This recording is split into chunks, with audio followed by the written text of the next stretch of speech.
here we go. Let's get rolling, people. Come on.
Let's have a look here.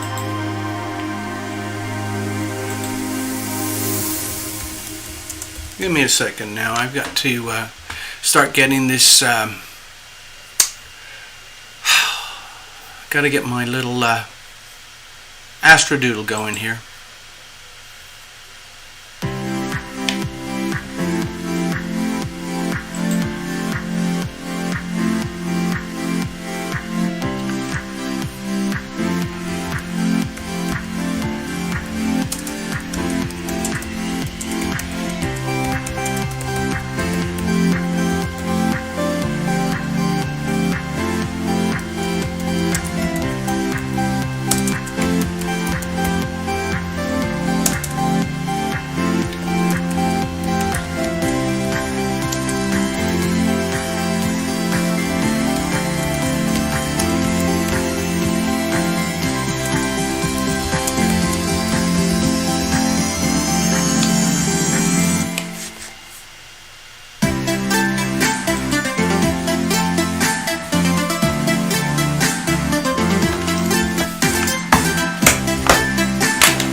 Alright, let's have a look, folks. Greetings, good evening. I'm just still putting together the astrodoodle for today. Alright, so please bear with me. And we'll do it like this.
All right, already.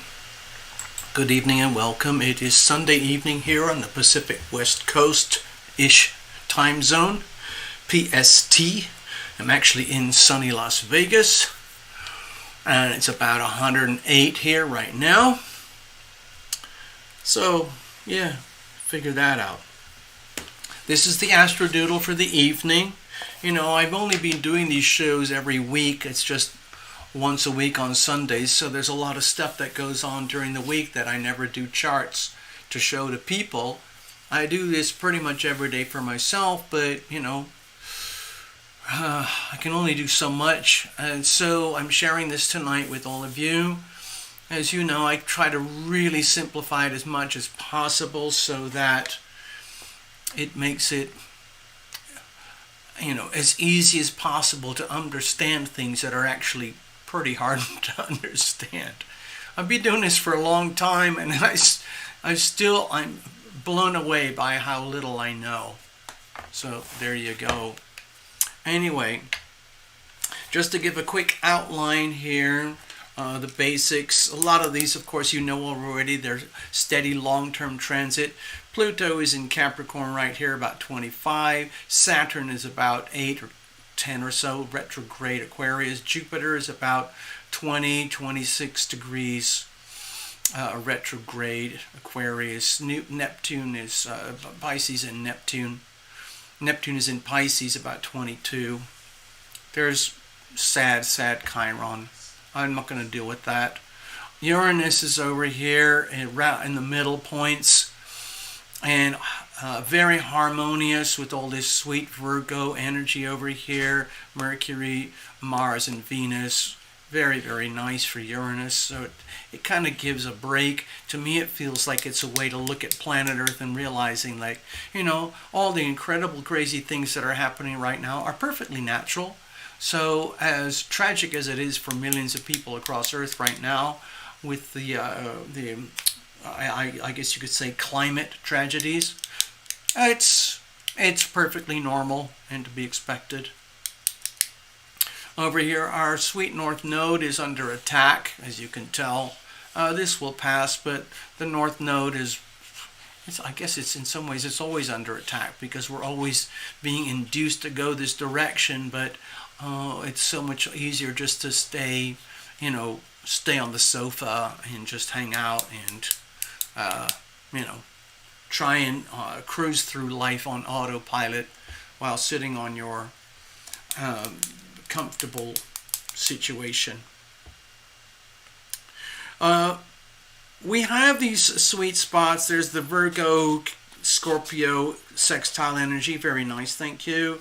Capricorn Scorpio energy, very nice, thank you. The moon is in Scorpio right now. We've just gone through a couple of days of moon in Scorpio, and we're shifting into Sagittarius. Hello. Good evening, Gregory Ross. Good evening, Jeffrey Longoria. And maybe it is a boys' night, who knows. Let's see who else shows up. Thank you, by the way, both of you. And thank you, Oracle, for asking. The Oracle. So, this is what I do. These are little paid donation mini readings. So, right now in the heavens, we have some comfort. It's nice to have a little bit of comfort with Saturn. But we do have this opposition here between the Sun in Leo and Jupiter in Aquarius retrograde. And all I can say right now is please look around you, look at your environment, your circumstances, your relationships, and take a very clear snapshot of everything and anything, especially anyone that is not you. And before you make any judgments or any impulsive decisions, take into consideration the other person, the other party. This opposition here is under a lot of stress. As you can see, it's a combination part of a T-square. This is a T-square. I will show you why it's called a T-square. It's because there was a planet in the middle when there's an opposition at the top. So it looks like a T. Okay, so this angle here is in a hard square to this angle here. This angle here is on a hard square to this angle here. That's why they call it a T-square. It's a particularly stressful aspect.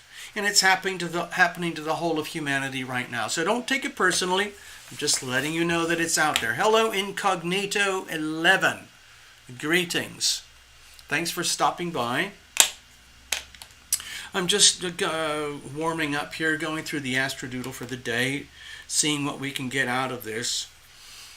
The Virgo energy, there's a lot of Virgo energy right now. To me, it feels it's very much about practicalities of let's get done what has to be done in a very, very, let's say, egoless kind of way, in a way that works for you personally by making your business to take care of, let's just say, the details and just the little day-to-day activities and scraps of life where if you don't take care of them, you discover really quickly or maybe slowly that everything starts to suck really quickly.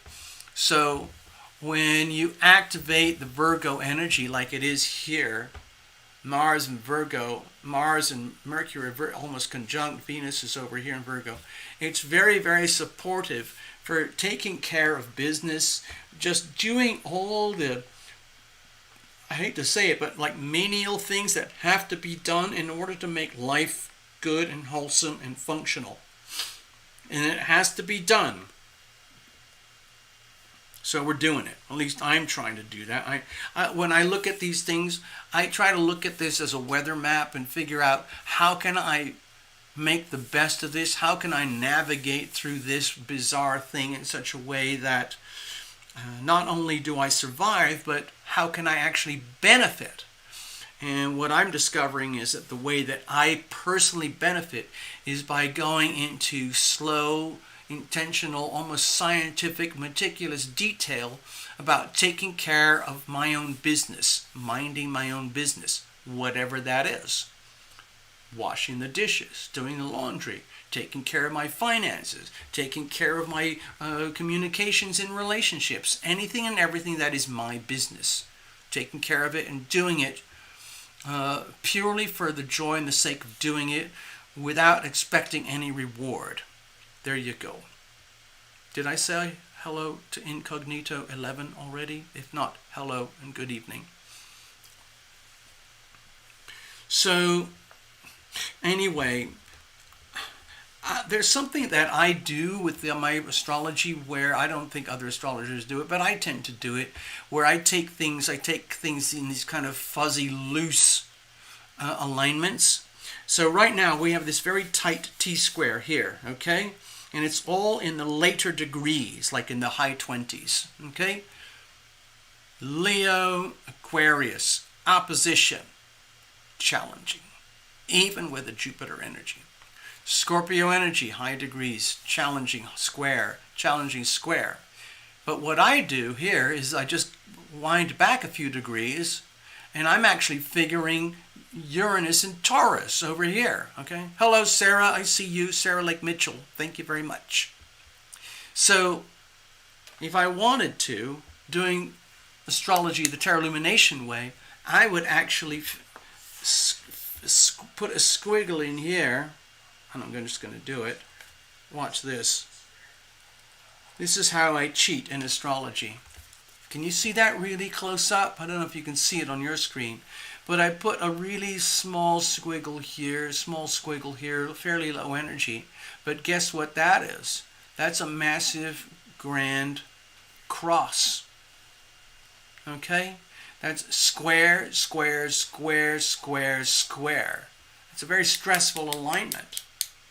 Personally, it's like I've been planning for this, or anticipating, or allowing for these days in advance, because I see this as weather charts. And so, just like watching a weather channel, I like to, try to align myself as best I can. And so, for me personally, these aspects are very, very important.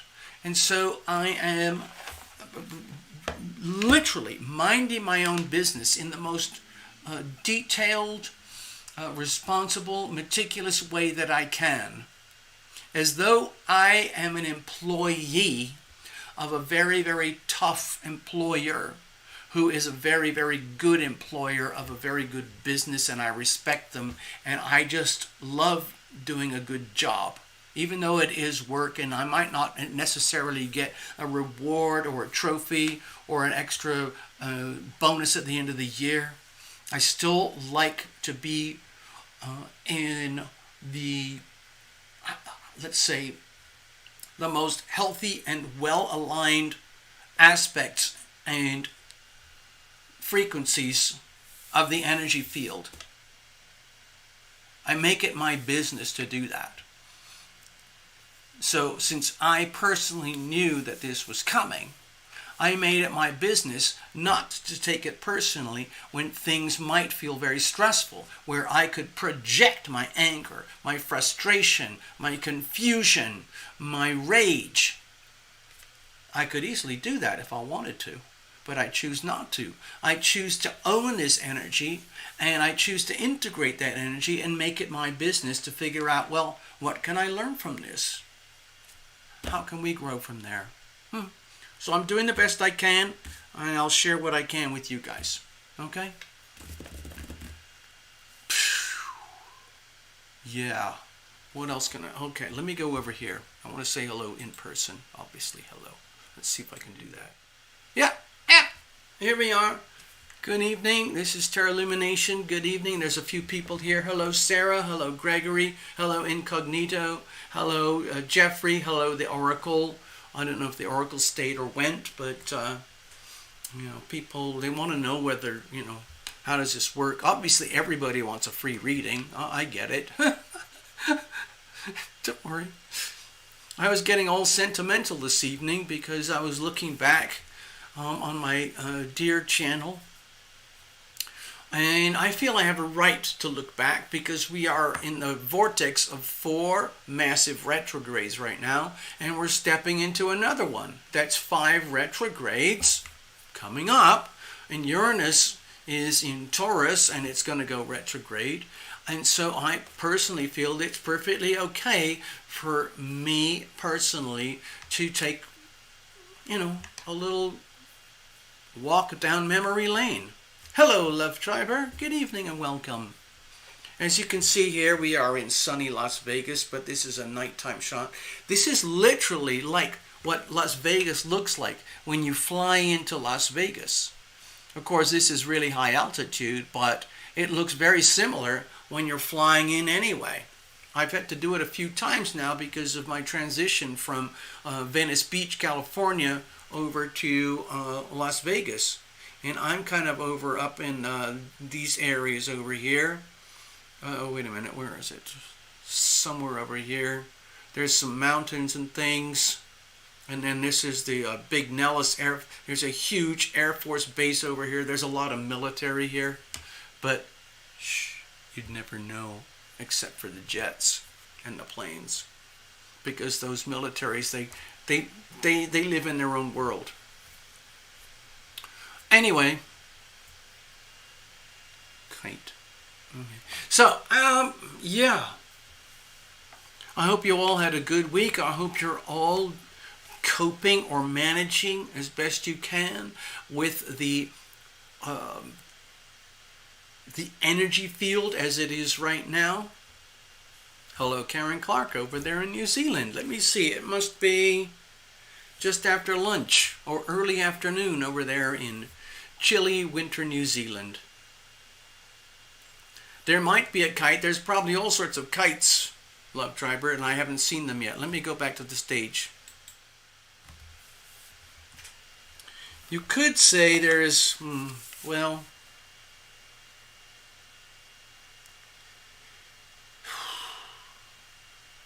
there's sort of a kite, like with this sextile here, and you could stretch it down into, the Taurus energy, but it's not very strong, and it didn't really show up the way I'm looking at things.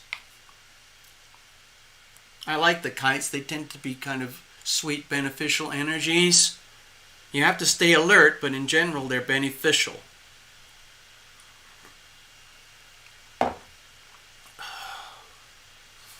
For some reason, I feel like going on a big rant tonight because I'm at a point where I hardly care anymore what happens to the channel or what people think of me or say about me or whatever. And hello, Ivona. I was getting all sentimental and feeling sorry for myself because I'll share with you what I was sharing with Love Triber for a little bit earlier this evening. I was thinking about my little channel and how things are the way they are, and there's a reason for it. I started this channel almost 4 years ago, and it was almost from its birth, it was under a savage attack.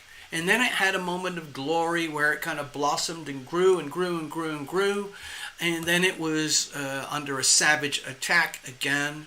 And at that point, the big GOOGLE people and the YOUTUBE people decided that I'm guilty until proven innocent. And I declared my innocence and I presented my case.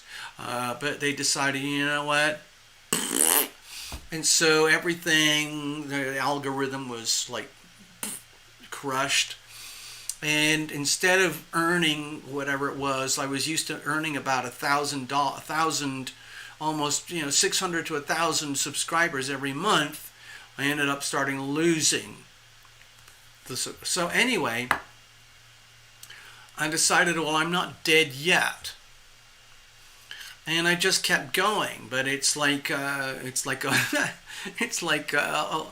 long, slow death curve. I'm still here. I'm not dead yet. I don't know what's actually going to happen, but I was feeling sort of partly jealous and nostalgic. There's a channel called German in Venice. Wonderful fellow. He started about 2.5 years ago. And he was doing something that I was almost going to do myself. He was just shooting random stuff about Venice Beach, California. And all the bizarre anomalies of life in the world that happens there. And his channel is blown up now. He ended up with 100,000 in the first year. Now he's up to his 200,000 2.5 years later. He's making a proper living. You can actually make a living when you have that many subscribers and you run your channel very thoroughly and efficiently, and it is let's say a commercialized channel. It's a good thing. There's another couple that I like. I don't know if he's monetized or not, but hello Necessary Truth, greetings. Hello Ivona. And there's another channel I like. It's called Neil McCoy Ward, and he's a British fellow from jolly old England. And he's done very well for himself. He's faced a lot of contention with the YOUTUBE algorithm, but he's very presentable and he found a way to get around it, and his channel is still alive and it is still growing. But there are many times when he has been demonetized. But he keeps going and he's doing a really, really good job now. And I just noticed on his latest video that he has one of those YouTube trophies that you get when you reach a certain status. Typically it's either 100,000 or 200,000 subscribers. And you are monetized. So you're making money for yourself and you're making money for YouTube. Like on a really healthy, let's say I had a really healthy YouTube channel and it was really popular and I never touched on any awkward subjects, and nobody ever considered that I was running some kind of sex cult or anything. And I had 100,000, 200, 300,000 people, subscribers. I would be making a good living, and YouTube would be making quite a lot more than what I would be making. So it's something to consider. And I don't know about you, I'm kind of sensitive about my wallet. Okay, I have a wallet just like all of you folks out there. And this is it. I have a wallet, and I'm very concerned about this thing. I want it to be as healthy and happy as possible, just like you guys. So I'm doing everything I can. And I just got kind of sad and sentimental that my dear sweet channel has ended up kind of on the fringes of the fringes. And I don't feel like fighting a battle that I can't win. So I don't. So I just live with things. And when I was talking with Love Triber, the conclusion was like, things are exactly the way they are. Everything is exactly as it should be. And why is that so? It's because it can't be any other way. And so there must be some other higher purpose. And that's what I believe. And so I'm trying to not take it personally. If I took it personally, I would be extremely angry, bitter, and vengeful. And I would be fighting out and lashing out in ways that actually just make things worse, as far as I'm concerned. Because I do not like operating from, let's say, deliberately choosing to operate from anger, frustration, bitterness, resentment, betrayal, deception, lies. It's all there, and I could easily claim that I've been a victim of all of that, but instead I like, you know what, I'd rather just be happy, and I accept that, you could say I've got, what do they call it, death by 1,000 paper cuts. I'm not dead yet, but I just wanted to notice. I just wanted to put this as a timestamp on this video tonight. And I think it's quite appropriate because of the aspects that's happening in the channel. Not only the channel, but across planet Earth right now.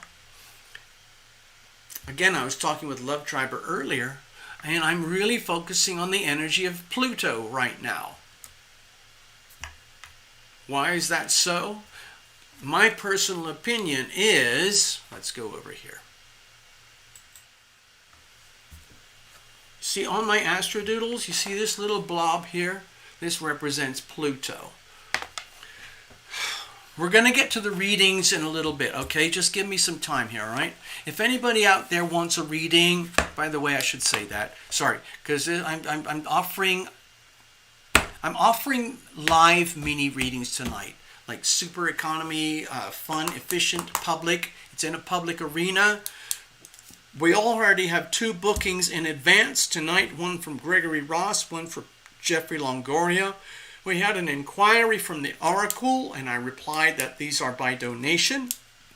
So typically it's 10, 15, 20 bucks donation. You can do it through the super chat.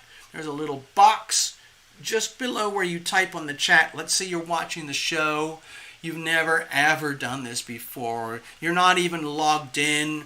You've never typed your name into the chat to say hello, but you're there, and you can do that if you want to because you're logged in on your YouTube. What you can do is you can say, hello, I want a reading. You can go to the super chat box, which is just below where you type.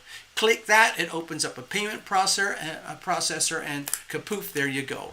The other way you can do it is you can send your PayPal money, if you have that, to my email here, alittlebookabout@yahoo.com. There is another way, and it's sort of the same thing, but it looks like this.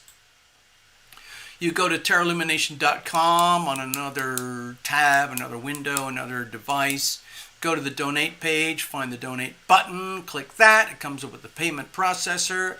Put the money in there, just like shopping at Amazon. Okay, same thing. And I did not get paid to say the name Amazon, by the way. There we go. So,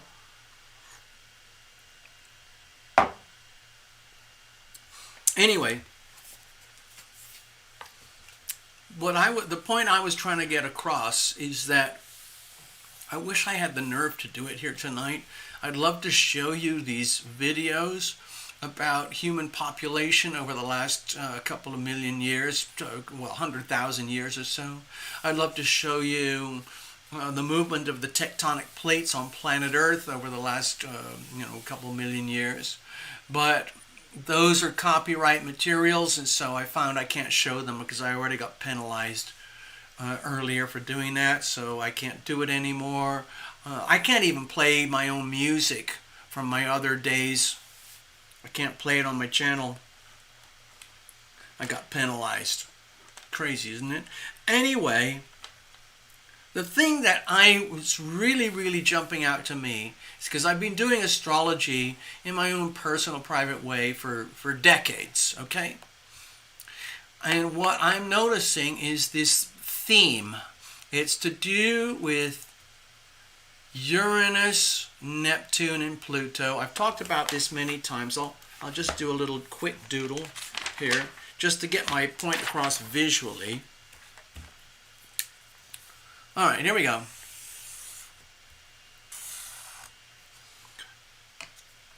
Okay, so this is human population.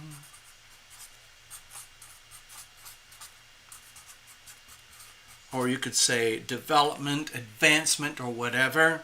And this is time. And so,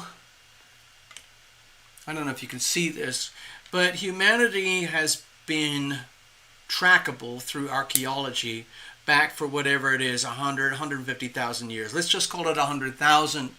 And let's say we started with 1 million people. You know, we go back to the Central Africa and South Africa on the coast, south coast there, and up into the northern African regions, and then everything spreads from there.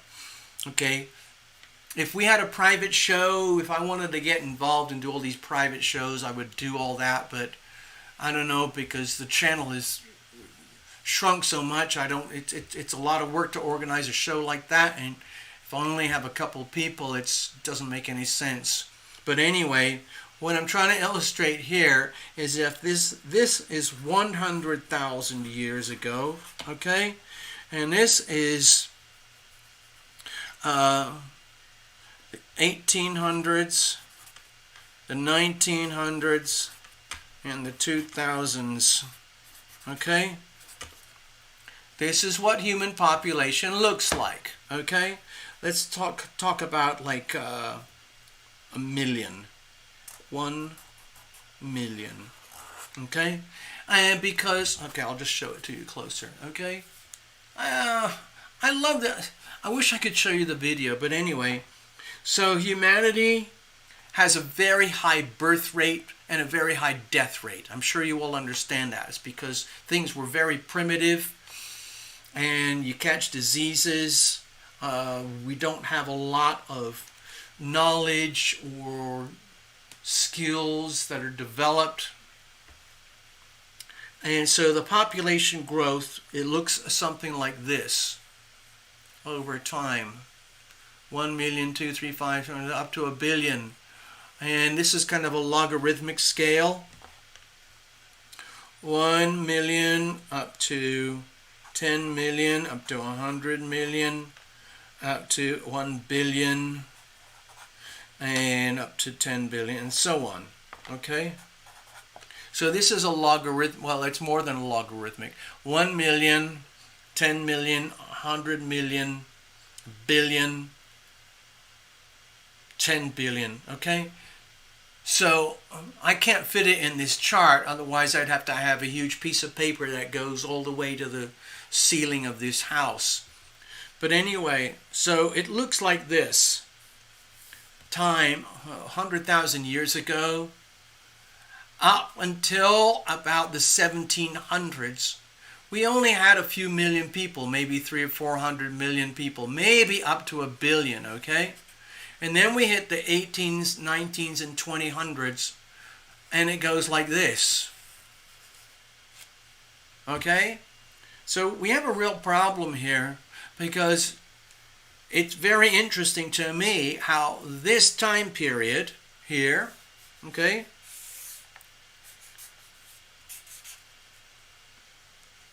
this time period over on this side,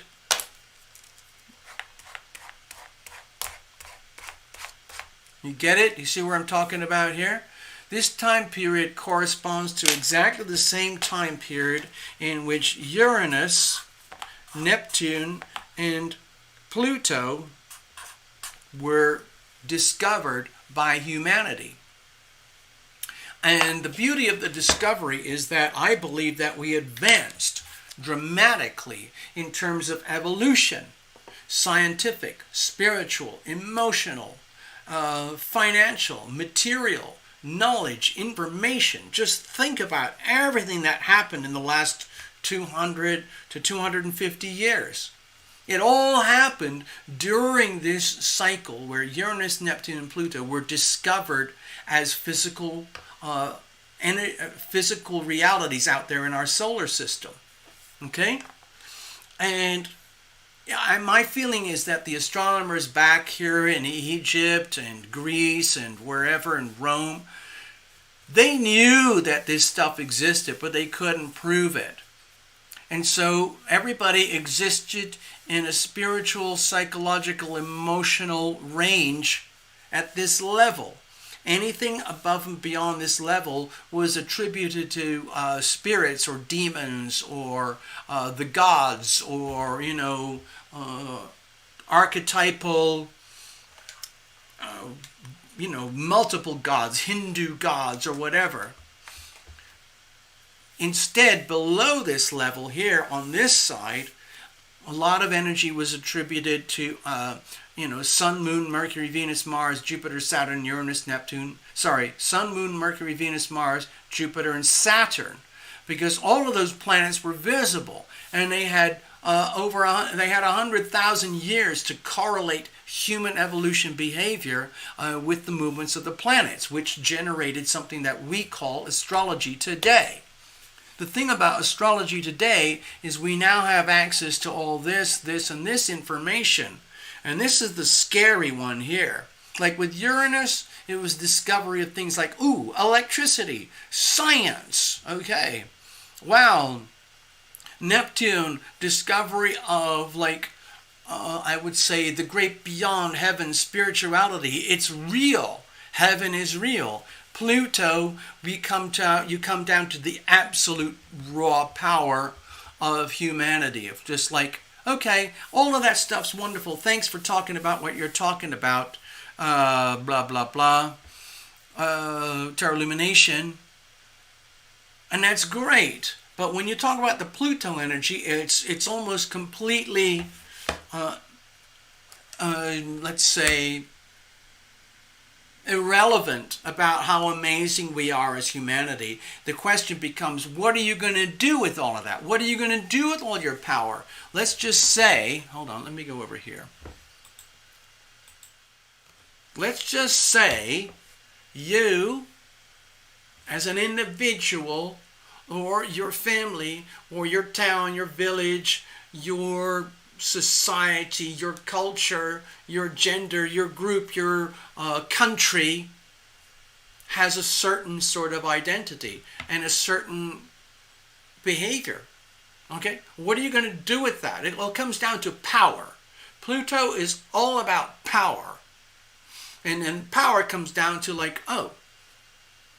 is it on or is it off? It's just like a switch. What are you going to do with that power? I got to switch on the lights. Switch on the power. Click. The lights come on. I don't want any lights on. Switch the lights off. Click. All right? So when you come to the Pluto energy, it takes everything to the absolute extreme. I just saw some notes there. Hello, Ray Shearer. Hello, Ray. I'd love to give you a reading. It's by donation. Hello, Jeanette. Yeah, if you want a reading, just follow up. I can handle about 4, maybe 5 readings per evening, and that's it. Anyway, let me go back to what I was saying here. I want to get this out of my system so I don't have to stew on it. So the point I was trying to make with in my conversation with Love Triber is that, well, here we are now. We are humanity, okay? Look at humanity. All right, here's Las Vegas. This is a city from outer space. This is from very, very high up. This isn't just from an airplane. This is actually really, really high up, okay? But you can go much higher. You can go farther and farther away. You can go over to here. And let me just show you. We can do this if you want. Okay, have a look at this. This is our little home. This is where we all live. Okay, do you see that? It's a very strange, rare, almost unique planet in the solar system. In fact, the universe. No matter how hard the astronomers try, they have still not found anything remotely like planet Earth. Especially that includes planet Earth things like organic life, what we call organic life. Now just imagine you're out in a spaceship and you see this blob, and it's kind of blue and smoky and spirally and fine, and there's green blobs, blah, blah. And that's great. And you think, wow, that's interesting. Let's take a closer look. And you get in closer and closer, and it's like when you go to Google Earth and you go to way out in outer space, you decide, oh, I want to look at the Grand Canyon. Hey, let's go to Google Earth and look at the Grand Canyon. And so you do that. And you can spiral out into outer space, but you can also go the other way, right into the floor of the bottom of the Grand Canyon. So that's what I'm talking about in terms of perspective. So look at this. Okay, I'm looking at this from the perspective of Pluto. Okay, you see this blob? It's just spinning and spinning and spinning. The Pluto energy has been affecting us since the dawn of humanity. 150,000 years ago or more. Neanderthal man is what, 200,000? Anyway, so we are impacted whether we're consciously aware of it or not. And so the question is, what are you going to do with that? And it's perfectly excusable in the early days of human evolution. You know, the Neanderthals and early Homo sapiens, and, you know, whatever it is, the early stage of wood and sticks and fire, and then you get into, I don't know, the Bronze Age, and the different ages where, you know, we have these historical advancements in human evolution, and that's all recordable. That's all historical. It's all very, very well documented in paleontology and archaeology, okay, in great detail.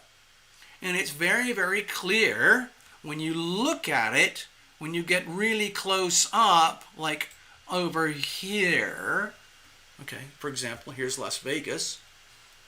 Would you even know, just by looking at this, pretend you didn't even know anything about humanity and you're just living out in outer space, and you think, what is that sparkly thing over there? And you realize, oh, that's weird. It's just a sparkly sort of image. And then you go deep down, you go closer and closer and closer. I can't do it on this show, but you realize it's crawling with these things called human beings. It's just crawling with it, like an ant farm.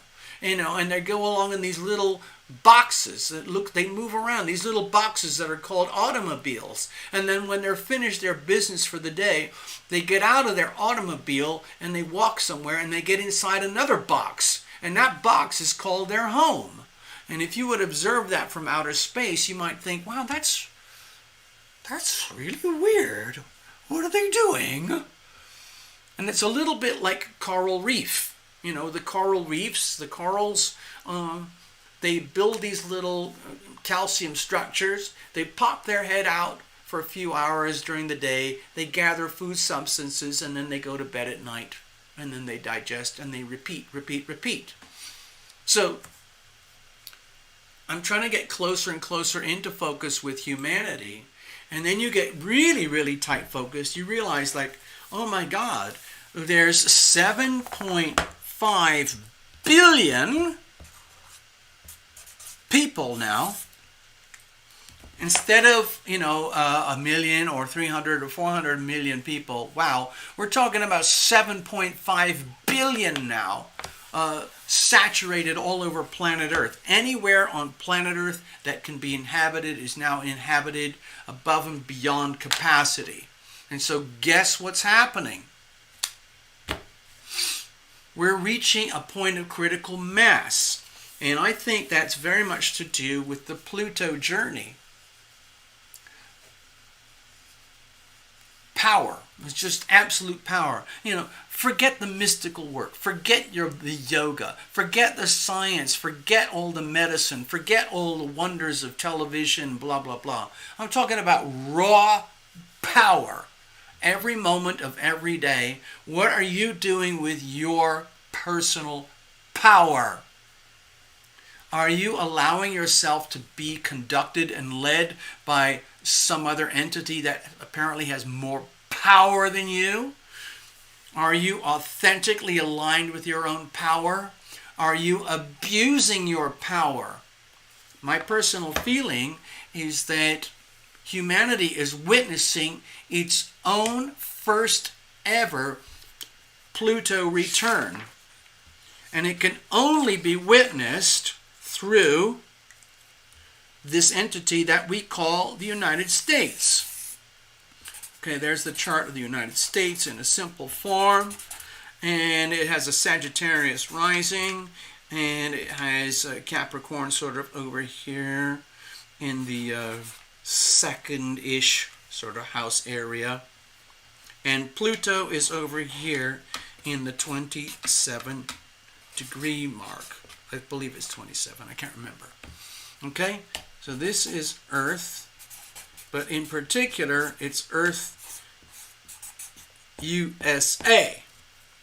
So, I know you guys might think I'm absolutely out of my freaking box talking about this stuff, but I believe it has to be said. For the first time ever, I believe, in human experiencing, we are going to witness what it's like to observe a Pluto return. Now, all of you, I'm sure you've heard of your Saturn return. You've heard of things like Mercury retrogrades. There's also a Jupiter return. There's also a solar return. All sorts of returns.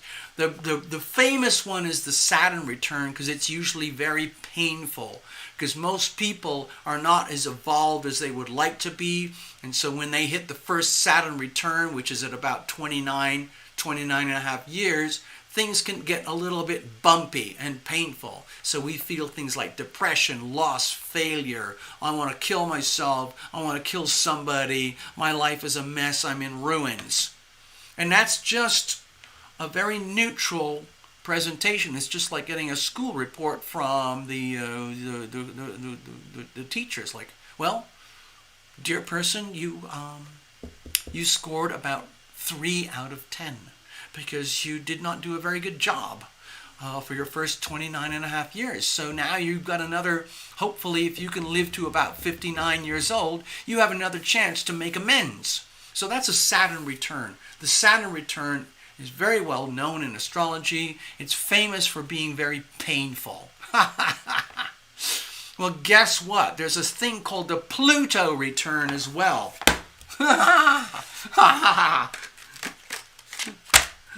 And however painful you think the Saturn return might be, just imagine what a Pluto return is like for humanity.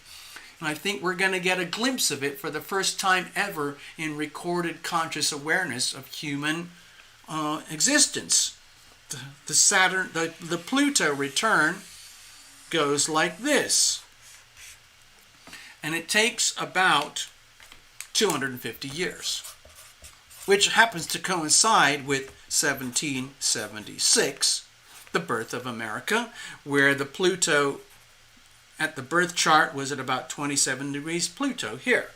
So here we are, roughly 250 years later, where we are roughly here. Okay, let's do a close-up. Can you see that? At the end of 2023, well, sort of at the middle end of 2023, okay, this will be the exact moment of the Pluto return for the United States of America, okay? This is the date. It started in 4th of July, 1776. And about 10 years later, you could also include the 1787 for the Constitution. So, here we are. Planet Earth has a birth chart. Sorry, the United States has a birth chart just like every one of you. And there has a Pluto alignment, okay? A Pluto aspect. For the United States, it's right here. Capricorn, 27 degrees, all right? So, think about it. 250 years takes us to roughly here. We're not quite there yet, but we're coming up to the last few years, okay? Now, a Saturn return, you're talking about the last year or the last month or two where you really start to feel the pain. But for the Pluto return, of course, it's much more extended. Things really started to go bad in the 1900s, the 1930s, 50s, the 70s, 1930s, 1920s, World War I, World War II, where the Pluto power was obviously coming unglued, and humanity witnessed the depravity of Pluto energy when you do not take ownership, control, or responsibility of your power. Well, guess what's happening now? We've lived through World War I and World War II, and we're heading towards something else over here. My personal feeling is that we are seeing the implosion of the United States, okay? It doesn't mean the death, it just means a death and an ultimate rebirth. Because the United States will still be here, but what's it going to look like going forward? So at this moment here, we've been building up to it for a few years. I wrote a book about it. January 2020 was when the absolute moment of critical mass occurred. But now we're beyond that. We're moving here towards the point, I guess the point of actual return. That's roughly mid-2023. So we are building up to this right now. My personal feeling is that the whole of humanity is now in an incredibly privileged position. Thank you for that, Love Triber. It is an incredible privilege for humanity, for those of us who are interested, to witness a Pluto return. Because we as human beings, we cannot witness a Pluto return in our own life cycles because we're dead and gone by 80 or 90 or maybe 100 at most. And Pluto takes about 250 years. But we can observe a Pluto return if you look at the United States. If you look at the United States and consider it like an organism, like a human being, like an entity, and it has its own identity as defined in its astrological chart, then it's very easy to realize, my God, this is incredible. We get the chance to witness and observe what a Pluto return looks like in its very worst and best outcomes. Because what's going to happen, of course, is the very, very worst things that are going to happen. And that's power, extreme abuse of power. So I see that as what's happening across the world right now with all the evil, disgusting, horrible things that I'm not allowed to talk about on this channel. And in return, it's a bit of a wake-up call for, let's say, the people who realize that there is something really disgusting and evil happening, and that's just nature. It's simply because of the unevolved aspect of humanity. The reason why I think this is so important is because the Pluto return is happening to the United States as if the United States is an individual. And now here we are today, here on planet Earth, where, like it or know it or not, every single piece of the global economy is directly or indirectly integrated with the United States economy. So you cannot disconnect yourself from it. Like, we buy food from all over the world. We send cars and things all over the world. We have Google and YouTube and things all over the world. Our money is all over the world. The most obvious example of the Pluto impact is through our global financial system as propagated through the Federal Reserve based over here and Washington, D.C. based over here. Some of you, I'm not going to talk about this anymore because I'll probably just get shut down, so I just have to leave it. But anyway, if you are lucky to be alive over the next 5, 10, 15, 20, 30 years, then you are going to witness and observe and live through the Pluto return of the United States. And what I'm doing is I'm going to invite you to look at the United States as a person. Someone that you know. Someone that you love. And some people hate America. Okay? Got it? And just observe what's happening. Just observe.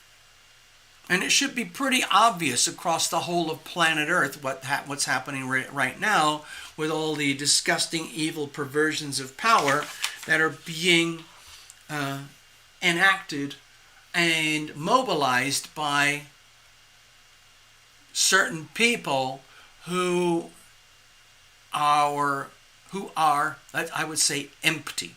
They have a total absence of love. And they are completely immersed and obsessed with power in its absolute form in this lifetime. The only thing they care about is power, money, and control in this lifetime now, as if the only thing mattered is this lifetime right now.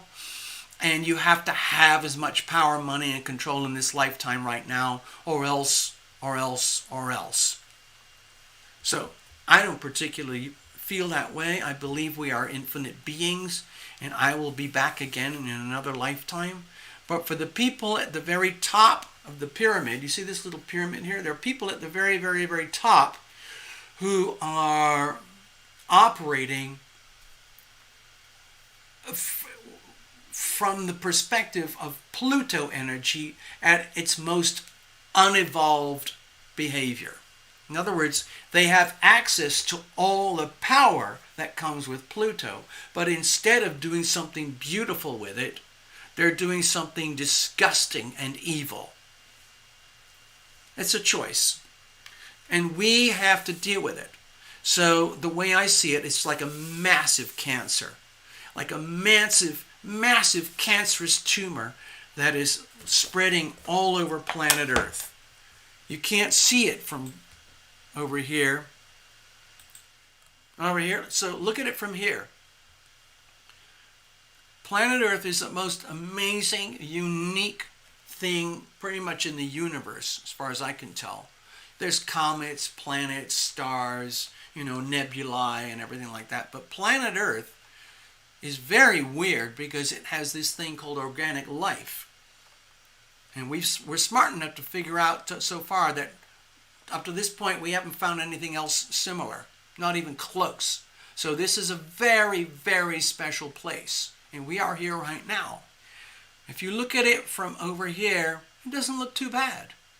But if you start to go close up and you look at the organisms that live there, it's as though the whole of planet Earth is being infected by black mold, by a massive, invisible, deadly tumor that is just, it has no agenda but its own, let's say, survival. That's all it cares about. If any of you have ever had systemic candidiasis, you know that it is a death. It's a condition of death. If any of you have ever had metastatic stage 4, stage 5 cancer, you know you're looking at death. Now, it doesn't mean you're dead, but it means you're very close. So what are you going to do about it? The way I look at it, this thing is absolutely beautiful from way out in outer space with the Hubble telescope. But when you get really close up, when you look at it over here, it's very sick. And the easiest way to observe it is to see what's happening in the United States. and it's spreading like a cancer all over Earth. I see that as very closely aligned with the Pluto return. This is an incredible time in human history, and we are alive here today to witness it. Most people would think I'm talking absolute gibberish. What the bleep is this guy talking about? But the reality is, very few people will ever see this video or understand it, even if you do watch it. No insult. I'm not trying to insult anybody, but I'm struggling how to explain it. To me, inside of my gut, it's very, very simple. But for me to explain this in words or try to let's say, convey the messages that I'm sensing, I'm finding it very hard to do in terms of language or presentation. But anyway, that's what it is. So, here we go. Let me connect with folks here. I did see, who was that? Ray Shearer, hello. And Jeanette Valencia Gaber, can I donate for a reading? Absolutely, yes you can. Let me go over here, hold on. Okay. Hey Jeanette, so this is Terra Lumination. This is Las Vegas. I've been ranting for, God, probably an hour now. I can't help myself. This is just the way it is tonight. So, we've already got a couple of readings booked. We've got Gregory Ross and we've got Jeffrey Longoria. And a couple people asked, Jeanette Valencia Gaber, yes, you can donate. There's different ways you can donate. You can do the super chat, which is easy. You just see wherever you're typing, there's a little box down below. It's like a little gray box with a dollar sign. Click it. A payment processor comes up. You swipe your information through there like you're buying off Amazon or something. Okay? The other way you can do it is, if you've got PayPal, send your donation to a little book about at yahoo.com. The other way is that you can go to terralumination.com, pick the donate page, click the donate button, and you can do it that way. Swipe your card. So, that's how it is. Jeanette, if you want one, you can do that. And if, who was the other one who asked? There was somebody else. Give me a second here. I'm going to scroll back. Somebody else asked. Hello, Ivona. Hi, Karen. Sorry, I got pretty ranty. Hello, Incognito. There's Jeffrey. I'm going to do a reading for Jeffrey and Gregory for sure. And the chat's very small because I've just been talking so much. And alright. Okay, so we're doing the best that we can. I've got a couple of post-it notes here available if anyone's interested. Let me go back over here. So, I hope my rant made sense. I'm trying to live through this on the understanding that I have certain beliefs and certain attitudes, and it would be easy to categorize me in a certain box. And, everybody does that with each other. We categorize each other. So I belong to a certain very, very, from what I can tell, a pretty small population of people that have an awareness of what's happening right now and a desire to survive and thrive and live through this. Because what I see happening right now is pretty challenging. I think most of the people on planet Earth are aware, whether you're in China or Germany or Italy or Argentina or Lebanon, wherever you are, okay? Wherever, I guarantee, wherever you are on planet Earth, you are being impacted by the evil agenda that is being propagated across humanity right now. It is literally like a disease, like a cancer, like a black mold. Everyone and everywhere is affected. You could almost say infected, some way, somehow. Whether you realize it or not, it's there. So, some of us are concerned. We want to do something about it. What can you do? Basically, mind your own business. Do what you can.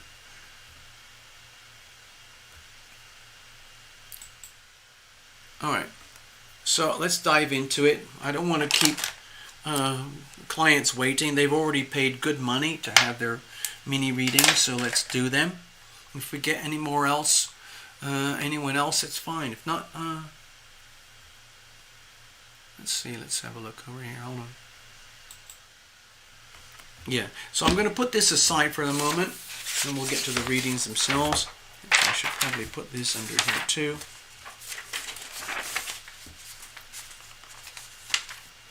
Sorry, give me a second. I just want to get organized.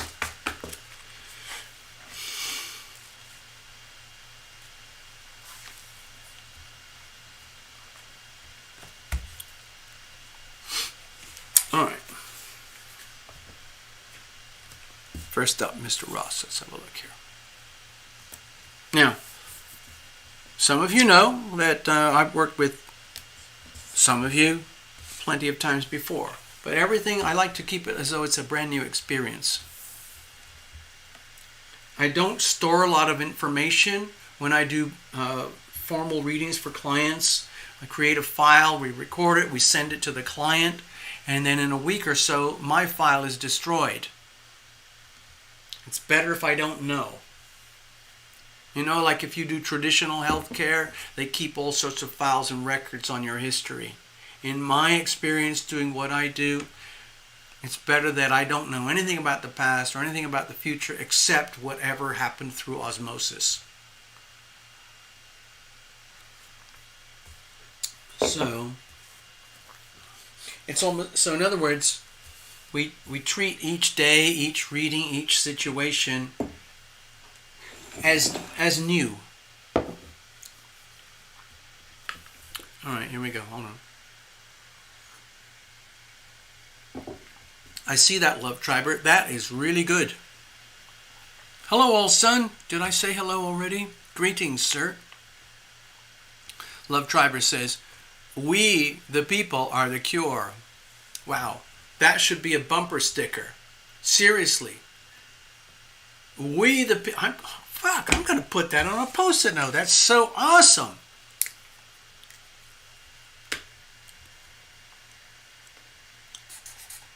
We,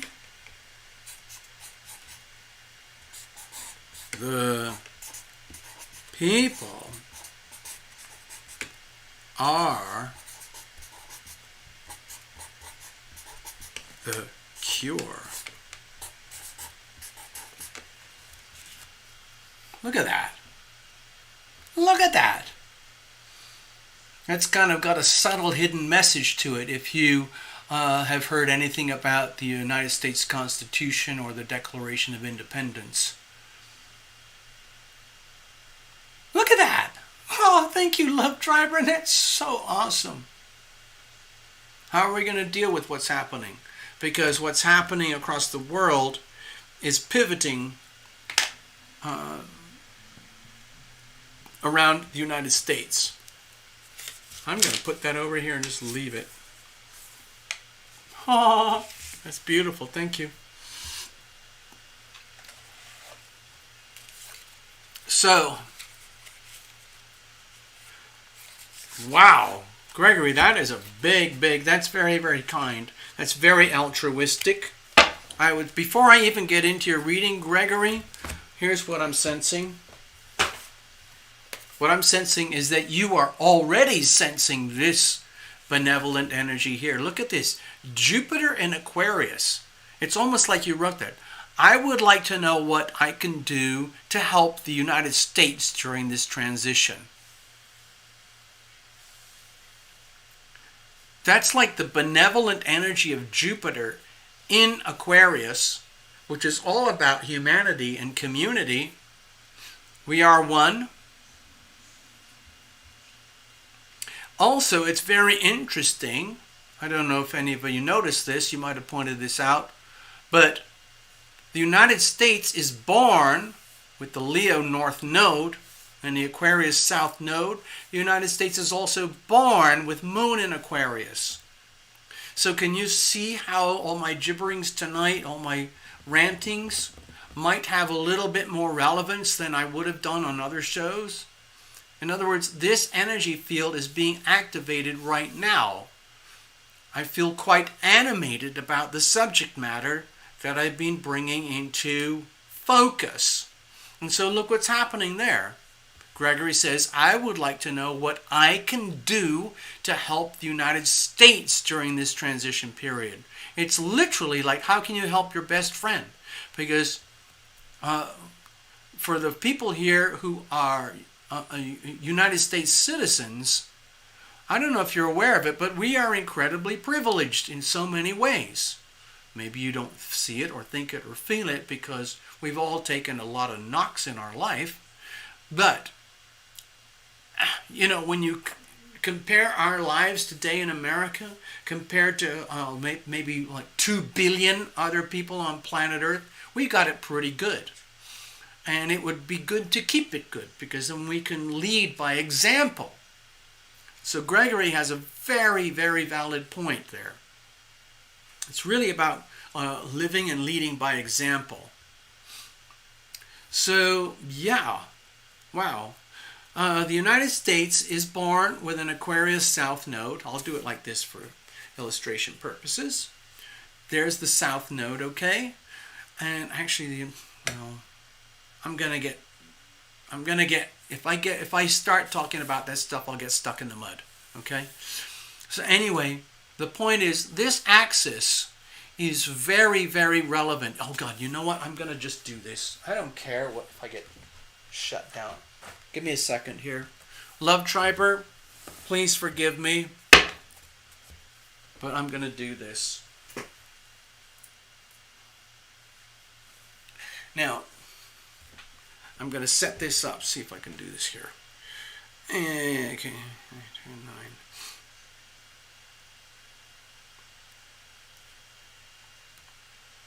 9. All right. There is something that was sent to me by Love Triber, and Love Triber received it from one of her connections. And it was a big full screen alert broadcast across the United States through the NBC network, which, as you know, is part of the thing that I'm not allowed to talk about. And when I saw this, I realized, wow, it really is this simple. It's almost like humanity is being treated as being so stupid that this is real. Watch this. I'm going to see if I can show you.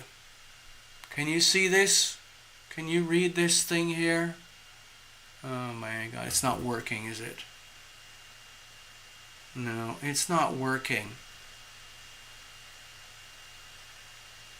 Damn it. I wish I could do the share screen. No, I can't do this. I don't have a way to do it with all the technology. I'm not going to do it. Sorry, I got carried away. I'm going to get in trouble if I go there. Sorry about that. Oops. Big oops. Ugh. I'm trying to stay out of trouble so I can keep my little channel going. What's left of it. Here we go. Did I just see Heather over in Canada? Hey Heather, I know you're getting another massive heat wave up there. Man, it must be freakish considering it's so abnormal.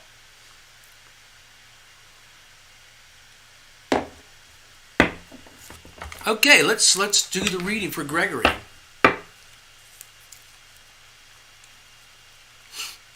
Sorry, I went off on a tangent there. but there was something that Love Triber sent to me today. And when I saw it, I thought, oh my God, I'm being treated like an infant in kindergarten by some kind of oppressive, evil, nasty school teacher in a nasty school.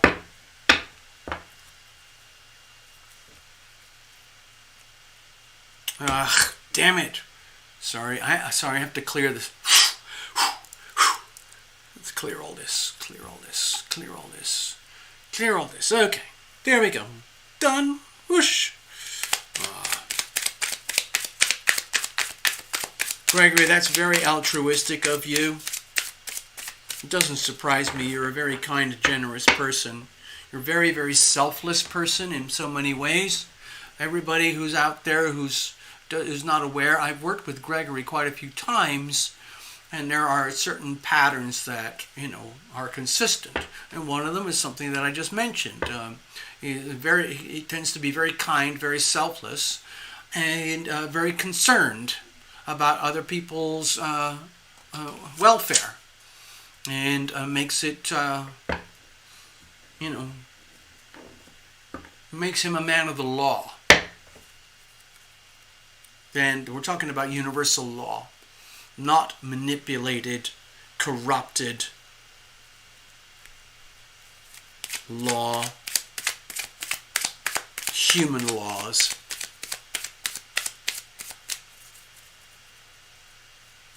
Heather Mocha, it's not so bad in Vancouver, but several hours north is bad.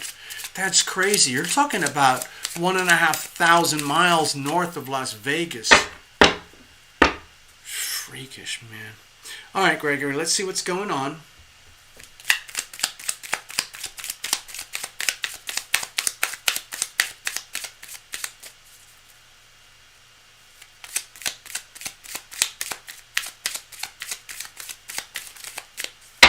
All right, cards are well shuffled. Let's bless this card. Bless this deck, bless every single card, bless the channel, bless the platforms, the softwares, the cameras, the lights, the microphones, the cables, the electricity, the power supply, all of those things, the code writers, everything that makes any and all of this possible. I might complain now and again, but it's still an amazing thing that we have here, that we can do any of this at all. We need to be grateful. All right, here's the situation. Here's the challenges. Here's how we're going to handle it. So from an altruistic, very detached perspective, Gregory is asking, like, well, what can I do? Yeah, it is a transition period, because let's look at it this way. In terms of the Pluto cycle, like for example, hold on. When people come to the Saturn return, they can usually tell within a year or two of arriving towards the moment of exact aspect that they can see very clearly, like a scorecard. I did really well at this, and this, and I really sucked at that, and that.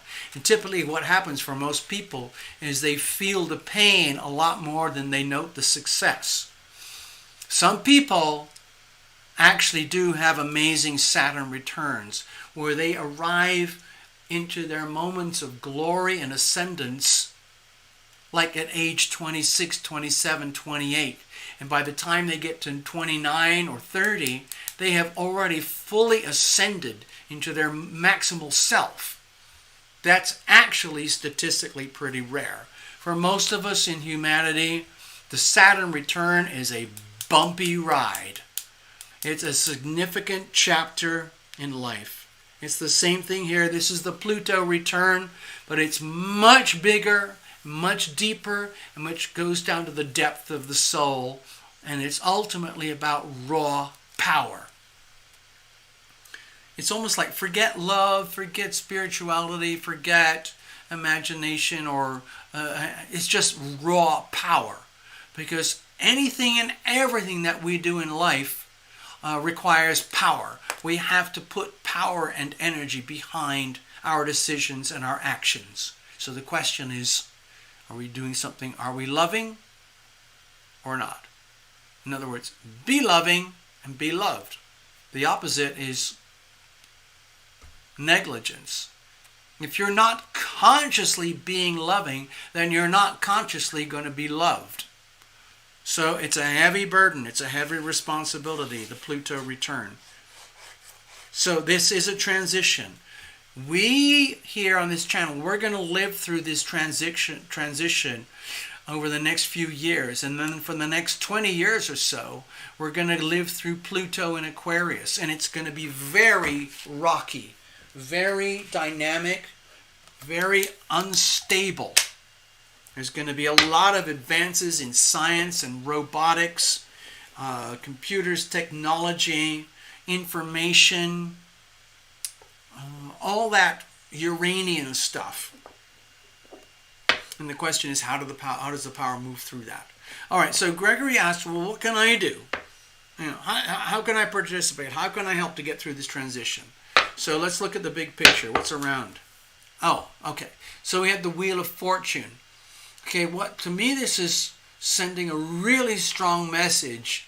It's almost like, dear Gregory, it doesn't matter what's going on out there in terms of the external energy. What really counts is throwing yourself into the energy field with absolute trust and the best of intentions, knowing that you're coming from a loving place, okay? Now, I only say that because you are a conscious being and you constantly strive for the loving option, even though it's frequently painful. You do that by choice. A lot of people don't. Some people choose other options where it can lead to instant gratification of your emotions, or things like revenge or lust or greed or whatever, and it feels great at the moment, but ultimately you're building yourself a bomb. So that's not for you, Gregory. What's happening over here with the Wheel of Fortune is that it's like, the way I look at it, when I look at the astrology, regarding your question, I mean, it sounds like I'm going to cop out on the reading already before we even started, but the best thing to do is to stay completely devoted to Gregory Ross in the purest sense in which you know yourself. And then when you wake up every morning, you devote your energy to that which is good and true, and you ride with that wave. There's no question of compromise.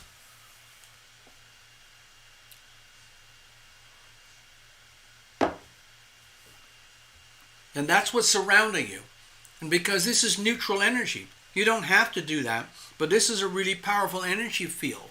So it doesn't necessarily mean that you're going to go off and be a hero and save everybody who needs to be saved.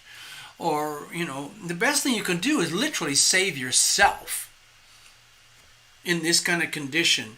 Do absolutely what is most virtuous and of highest integrity for yourself, adhering the way that you do to the laws of the universe, the will of heaven.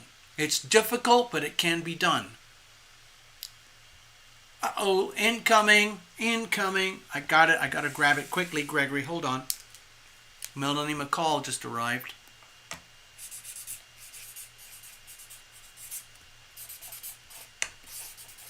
Thanks, Melanie. I got you. Hello, Maheen. Good morning. Are you in Pakistan? Where are you, Maheen? I probably won't be able to take any more readings tonight. Sorry, after that. So, let's have a look. What's the situation?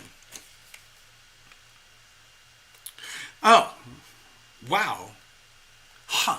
Gregory, so we have the Ace of Cups here. So, to me, I'm reverting back to your question What can I do? So the Ace of Cups, the King of Cups here. This is really about mastery, achieving mastery and then maintaining mastery as the universal standard. Okay? So, to me it feels like it's almost like Mission Impossible. Do you see what I'm getting at here? Gregory, give me a second. Hold on. To me, it feels like a sort of sorry, it's all static. I'm going to go back to the stage. The computers and the internet can't handle all the stuff that I'm trying to do here. All right, so, Gregory, what I'm sensing here with the King of Cups is, to me, the message of the situation is to understand that, number one, you are already a master of the human spirit, the heart, the beating heart energy, the love energy. But the question is, what does that look like in everyday life? You know, on this channel, love is as love does. So love is like an active, living force field, and it moves through us as individuals. And so the question is, what does that look like on the other side after it moves through you? So you end up in the position of great responsibility in order to, like, wear the crown. The King of Cups has to be able to maintain emotional maturity, heart energy, spirit energy, even in the most treacherous and turbulent conditions, no matter what. So, my feeling is, number one, you can do that. And two, because you can do that, you have to do that. I hope that makes sense. I'm noticing here that there's this really beautiful amulet around his neck. I don't know if you can see that. To me, it feels like you are guided and you are protected by a sacred amulet. I don't know, Gregory, if you wear secret little amulets like under your shirt, like a little, like a sacred stone or something. I don't know if you do, but it might be an idea. Anyway, what's the problem here? Obviously, there's a lot of problems. Okay, so with the Moon card, well, this is a very big reading because I guess you asked a very big question. With the Moon card here, the big problem is that it's almost like, because you are very kind, very big-hearted, and very generous, and you want to do what is right for humanity, it's almost like you're asking for, let's say, it's almost like you're asking to be led and guided down the scariest, most, let's say, opaque horizons where you're bound to experience all your worst fears. You would feel it like emotions, like in your physical body. You would feel that as fear. To me, it feels like these are two highly contradictory energies. Like, because you are who you are with a highly benevolent spirit, with good intentions, you end up being a carrier. You end up being someone who basically has to live by example. And that's a heavy burden. Now, you can do that because you've already proven yourself many times over. But it doesn't mean that just because you can and that you've done it, it's going to be easy going forward. To me, it feels like going forward, you're going to be entering new terrains, new situations, new circumstances that are probably even more confusing, confounding, scary, disturbing than anything else you've encountered already. And you've already encountered so much. But again, Gregory, think how much you've grown. Think of this as your own transition right now. Remember, we're coming up to a full moon very soon, where the moon's going to be in Aquarius, the sun's still going to be right in the tippy edge of Leo. It's going to be hard squaring to the Scorpio energies. So it's almost like, what do they call it? Like pretend I'm some kind of great guru, spiritual master, and I say, dear Gregory, because you are so strong already in heart, soul, love energy, you carry the burden of having to live by example.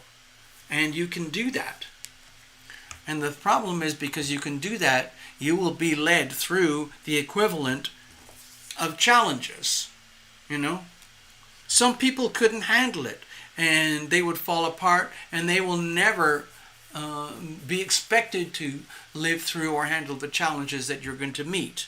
Now, I don't know in any kind of detail what they might be, but essentially what it comes down to here is literally every day waking up and committing to yourself that I am an honorable being, I am loving, and I am loved. It might be in an unconventional way, but it is my duty and responsibility to live by example, so that's what I'm going to do. Moment by moment, situation by situation, person by person. Even though it might look like I'm going deep into unknown territory, no matter how much experience of life you've had already. How do we deal with that? Okay, to me it looks like you deal with it, especially in human relationships, one relationship at a time. You treat every single individual relationship, whether it's somebody at the gas station or a cashier at a grocery store or a genetic relative or a very close sibling, parental figure or anything like that, genetically connected. You deal with each and every single one of them in their own unique way in how they relate to you. You're not allowed to package anything or simplify anything or reduce anything into a like a cookie cutter situation. The way to go forward in humanity helping is to basically keep being who you are, but when it comes to living your life and you go forward, encountering every situation, especially when it shows up in the form of you face to face with another person, you do that whether it is your mom or your dad or your most loved person in life, your cats, dogs, pets, whatever it is, people that are already significant to you, but you carry the same energy towards the people who might, you could say, oh, they're insignificant, or they're below me, or they're irrelevant. Okay? So that's the way to go forward, because on this channel, love is as love does. So we don't discriminate between like, oh, I'm only going to be this loving to that person, or that loving to that person, or that loving to that person. Obviously, you have to make decisions about where you share your love energy. For example, I was in the supermarket earlier today, and multiple situations. One minute you're looking at a person in a wheelchair, they can barely cross the front door of the supermarket into the car park. And you think, oh my God, they're going to fucking die. They're going to get run over by a massive Chevy Suburban or something. But the cars slow down, and eventually the person in the wheelchair with shopping bags survives, and they get to live their life. I can't do anything about any of that. And then I come across a situation where, I'm in the car park, and some big fat mofo truck slices up somebody else, where, it's hazard. Obviously no one died, but it's really effing rude You don't have to behave that way. It is possible to exercise your power and take your foot off the gas pedal just a tiny bit, tap the brake pedal a little bit, and allow this modest human being just to get from the door to the car, the door of the supermarket to their car so they can load their groceries and go home and survive another day. But just imagine if you're that truck driver and you kind of go and you jam, whatever it is. I mean, all of that is an expression of love. It's an expression of power. What are you going to do with that? And it's a huge responsibility. For example, if you're really, really angry about something or someone at that moment in time and you're driving through a car park and you are not consciously aware of your power, it would easily be common for you to just like vent your anger or frustration on a random individual in front of you just because they are a nuisance, completely a nuisance. But that is an abuse of power. Well, I don't know how else to explain it. So the way I look at it, for you, Gregory, with the Lover's card there. It's like, it doesn't matter whether you're talking to the Queen of England or, I don't know, a multimillionaire, or whether you're talking to somebody who's like a derelict on the street or just some random individual. Just assess the situation at that moment in time and be loving. That's all. Sometimes being loving is realizing that there's nothing you can do. The best thing that you can do is close up and walk away and move on. Sometimes people do this thing where I'm just, I'm a compassion junkie. I can't help helping people. And sometimes you can create so many problems when you do that. That's a whole other story. That's a whole other video. But anyway. So it's about making value judgments in the moment, but always kind of having to honor the deep, deep core of yourself, Gregory. Like it or not, you're a very loving, caring being. You're compassionate and you're acutely aware of life in the world and surroundings and all the energy fields. You're aware of the use of power and the healthy use of power and the abuse and unhealthy use of power. And you have to navigate through all of that. The best thing you can do is stay absolutely true to your power and always deal with every situation, person, every individual as if they are God, as if they are the most important person in the world at that time. And sometimes it's better, sometimes it's better to just not engage. Because if you don't know how to engage effectively, you're better off not doing that, okay?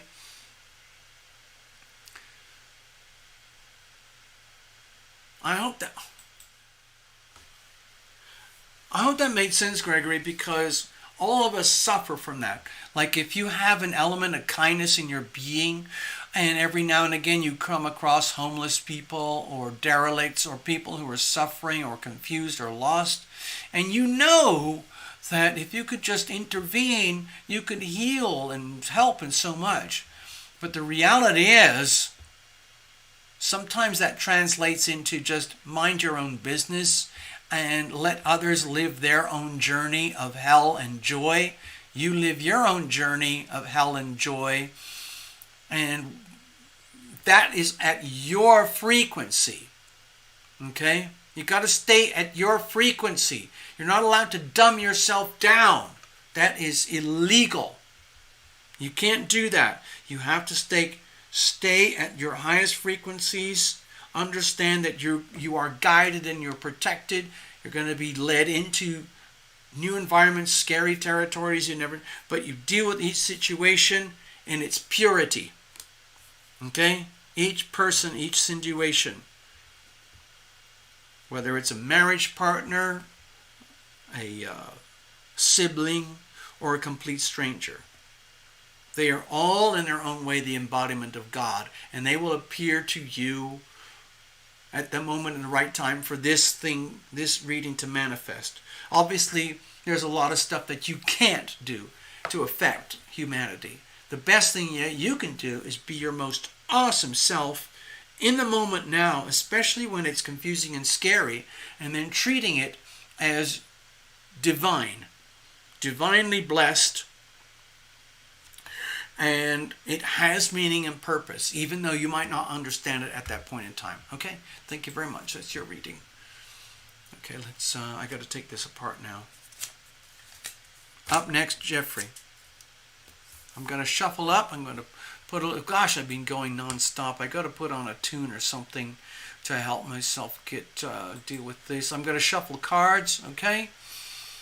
And let's see, how can I do that? Give me a second here.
Let's see here. Okay, I gotta get back. Gotta get this together, baby. All right. Up above the sun, close this down here. Jeffrey says I can go blind. Yes, thank you very much. Perfect.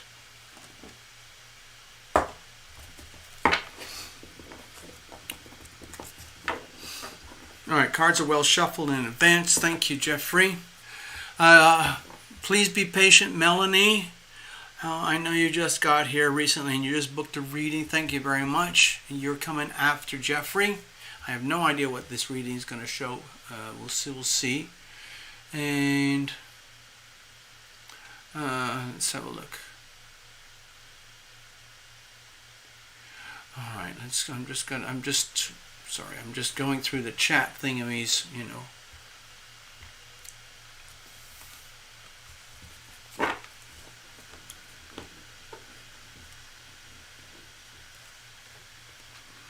Sometimes these readings get very spacey. Hold on.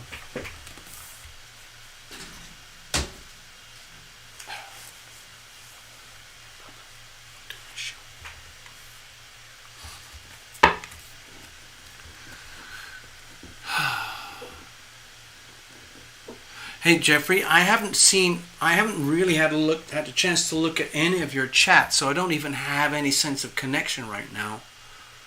Hold on, I want to see it, because you just put a ton of stuff in the chat. Oh, there's Melanie. I'm just, sorry, give me a second, folks. I got to trail through the chats to see what's going on. Okay, I saw that thing about Vancouver, and it's even worse further north.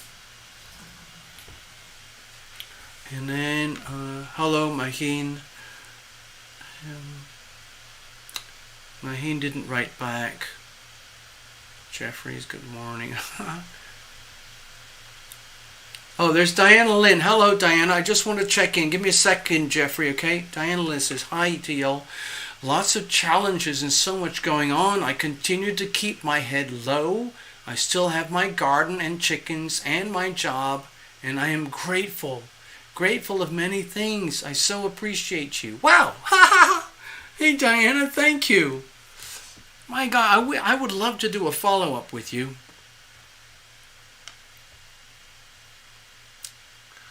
So something, and Gregory says, no, I can't. I don't know what that's about, Gregory. Sorry. Jeffrey, I've got a question. When was the last time I still use cash. Jeffrey still uses cash a lot.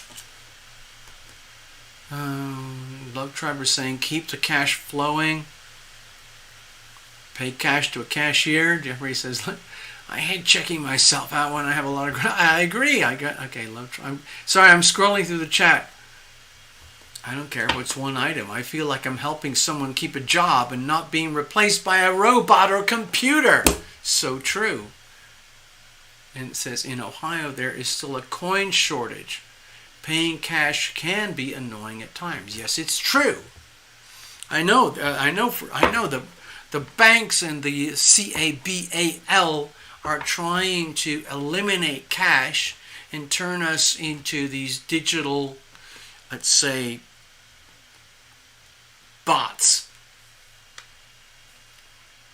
But we the people are the cure. Yeah, I agree. I only do the self-checkouts when it's like things are so inconvenient if I go through the cashier that I said, screw it, I'll just do a self-checkout. It's just one scan, one blah blah, and that's it. But if it's complicated, absolutely not. I will go to the cashier. Jeffrey agrees. I prefer to pay cash and know it benefits. Yep. My family and I still use cash a lot. Good for you. It benefits people's jobs and businesses. Also, cash is anonymous. Okay? Cash is cash. Private. It is a private, exactly. It is a private transaction. And Gregory says thank you. Okay, so anyway, that's as far as we've got. Thank you very much, people. I just finished my previous beverage, and now I'm switching to the fermented grapes.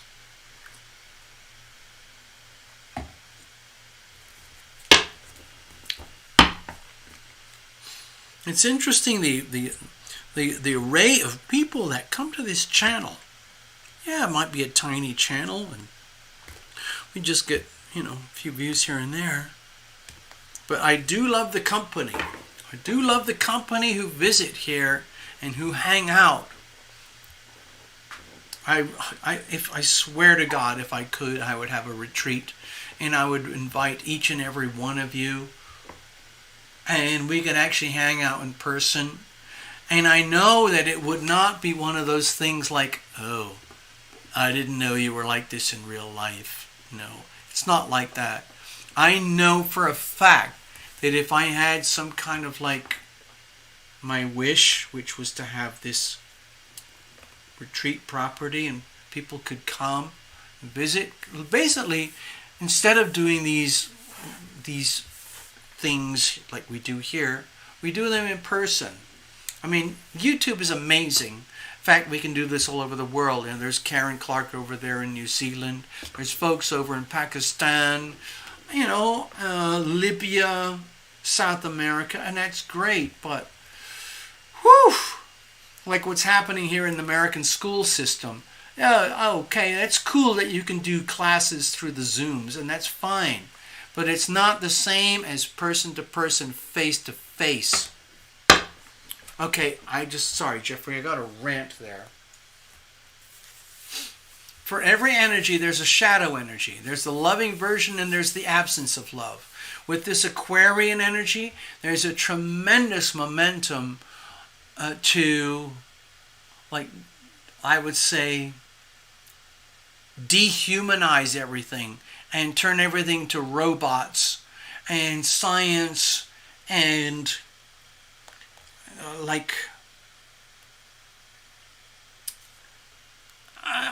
human beings as robots. And we're not. There's going to be a big surge when Pluto goes into Aquarius, okay, which is going to happen around 2024. We're going to have a 20-year journey with Pluto in Aquarius, and I guarantee there's going to be a lot of pressure to try and turn the whole of planet Earth into this automated, like, smartphone human app thing where we are all dehumanized and turned into basically,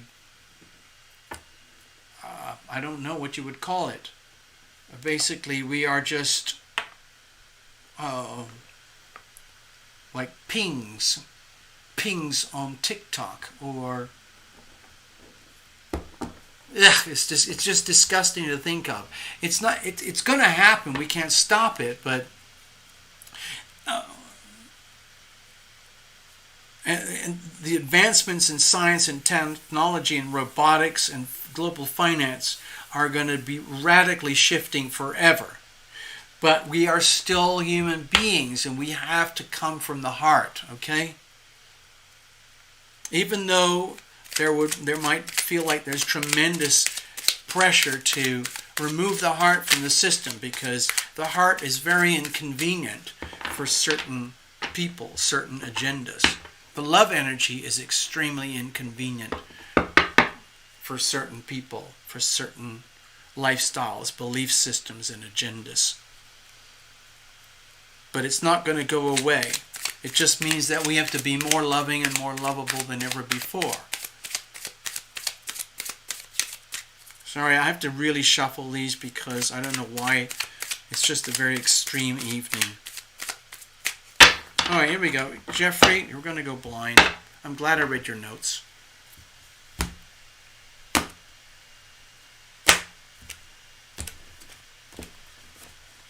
All right, here we go. Here's the situation. Here's the challenges. Here's how we're going to handle it. As far as I recall, Jeffrey, you're now installed into the wonderful state of Ohio. Around us here on planet Earth, we're dealing with this energy field, and that affects all of humanity, and it also affects you individually. Okay? Let's have a look. For you personally, we're looking at Two of Swords here. So I'm sensing a couple of messages instantaneously. Number one is pay very, very close attention to your, I would say, signals, your antenna. I'm not talking about your emotional intuition, but I'm talking about in the more cerebral Aquarian type of energy where it's like spontaneous knowledge, spontaneous awareness. You could call it, what's the word? Clairsentience. You just know. Okay? You just know something. Okay? So this little Two of Swords, it might look very innocent. But for you, Jeffrey, in this reading, to me it's telling me, like, please be aware, Jeffrey, that the energy fields are very, very active right now. And it's very important that you keep yourself, treat yourself like a computer or a smartphone or a really good quality laptop or something like that, and make sure that all of your systems are debugged. Everything is debugged.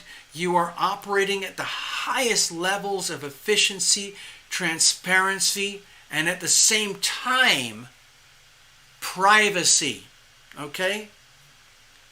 So that you can think clearly, feel clearly, and be ready, willing, and able, and prepared to receive information, whatever it is. Spontaneous knowledge, spontaneous awareness, spontaneous information in such a way that there's no lag time at all. Think about, I'm sure you've had those experiences in life, Jeffrey, where you're just drifting through life like, oh, I gotta go to the grocery store, oh man, I gotta go to bed, gotta catch up on an email here, I got some chores to do over here, I got some really complicated stuff to do with finances, and then I've got some tedious stuff to do with laundry or whatever. And then that's all happening on autopilot, you've got that down, and then suddenly, what was that? It's like a flash of awareness, okay? Be aware of those things. It feels to me like you're very, not just susceptible right now, but you are opening up to having to be receptive and very, let's say, alert to spontaneous knowledge, spontaneous information. Okay? It's very, to me it feels like very, very Aquarian energy, where 1 minute there was something that you might have been pondering for days, weeks, or months, or years, and then suddenly, I got the answer. Click! Right there. And the blindfolds come off. Oh, I get it. And now you know. That's clairsentience. It's kind of like the Einstein energy, a little bit, where 1 minute you were in the dark, the next minute you know. And you don't have to prove it or explain it to anybody, okay? All I'm saying here with the Two of Swords is be aware that you have antenna and they are there for a reason. And so please make the best of it, okay? Let's say acknowledge the antenna and like make it your business to tune in, okay, to those kind of frequencies. It might feel very weird at first, like, oh, you might doubt yourself, okay? But what I see this is very neutral, very pure, but it's just information that you are receiving from the great beyond that you need to know in order to conduct your life. What's the situation itself? Mastery. Absolute mastery. So with the King of Pentacles here, my feeling is that what counts right now is all energies that you have brought forward to where you are in this point in life right now are starting to make sense. And the next stage forward is consolidation. Consolidation. It's a very Capricorn type of energy. It's about bringing together all sorts of disparate, misunderstood, confusing, amorphous energies, experiences, and bring them all together in a way that turns into something very three-dimensional, like money, stability, stocks, bonds, cryptos, real estate, bank accounts, in such a way that we are talking about mastery here. The reality, Jeffrey, is that there are people when it comes to like the material world, typically things like, borrowing, lending, cars, real estate, loans, finances, success in business, money, growth, prosperity. There are people who live that life. Typically, they are celebrated because it's a very three-dimensional, material, Taurus, Capricorn, Virgo kind of experience where you're immersed deep in three-dimensional reality. And not everybody is good at that. Frankly, there's only a tiny percentage of people on Earth who are really good at it. You might be one of those people. And so it feels to me like it's important to recognize with great humility the levels of mastery at which you are already. And the problem here is that now that you are at this level, you have to maintain this level of integrity and this level of mastery.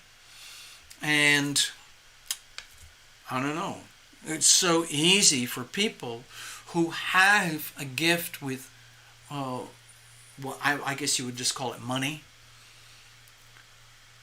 Like, it's almost like everyone else on earth is envious of people, or who are in awe of people who have money, or who understand money or business or power, all those things, because it relates so closely to three-dimensional life experience. In other words, it's so simple, like, the more money you have, the chances are you're going to have a better life. And the less money you have means probably the less power that you have, which means your probably life is going to suck.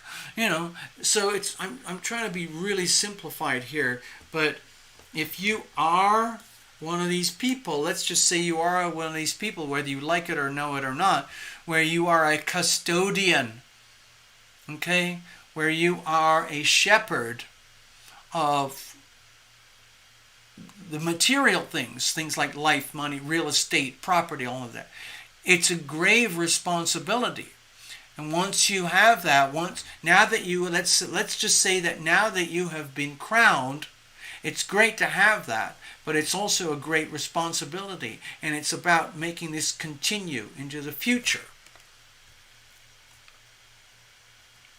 One decision at a time. Constantly facing into the unknown. Well, what am I going to do now? What is the most astute? So, again, with the King of Pentacles, one minute you're thinking about very, very short-term situations regarding money and finances, and how is that going to work? And what are the long-term implications? Like sometimes long-term wealth and abundance and success and stability can mean having to endure some short-term, let's say, inconvenience or discomfort, okay? All right, what's the challenges here? Okay.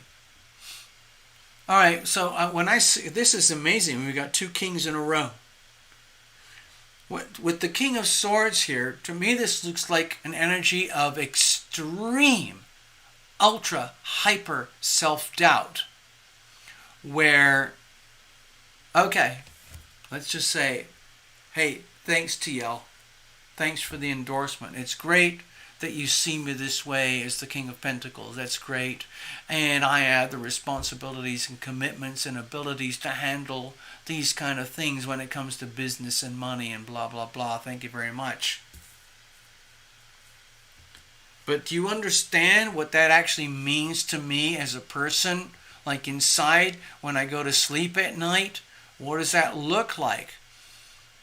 So it's like the King of Swords here, to me it feels like it's this, like the pressure is multiplied more than ever. In other words, that it's like oh gulp. To me it feels like it's an oh gulp situation. Oh my God.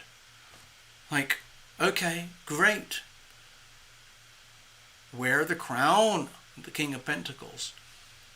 enjoy and trust and enact the abilities and gifts when it comes to value, values, assets, resources, integrity, honesty, stability, long-term financial stability.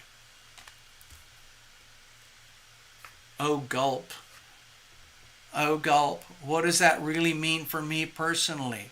How does that translate for me personally? The truth of my life.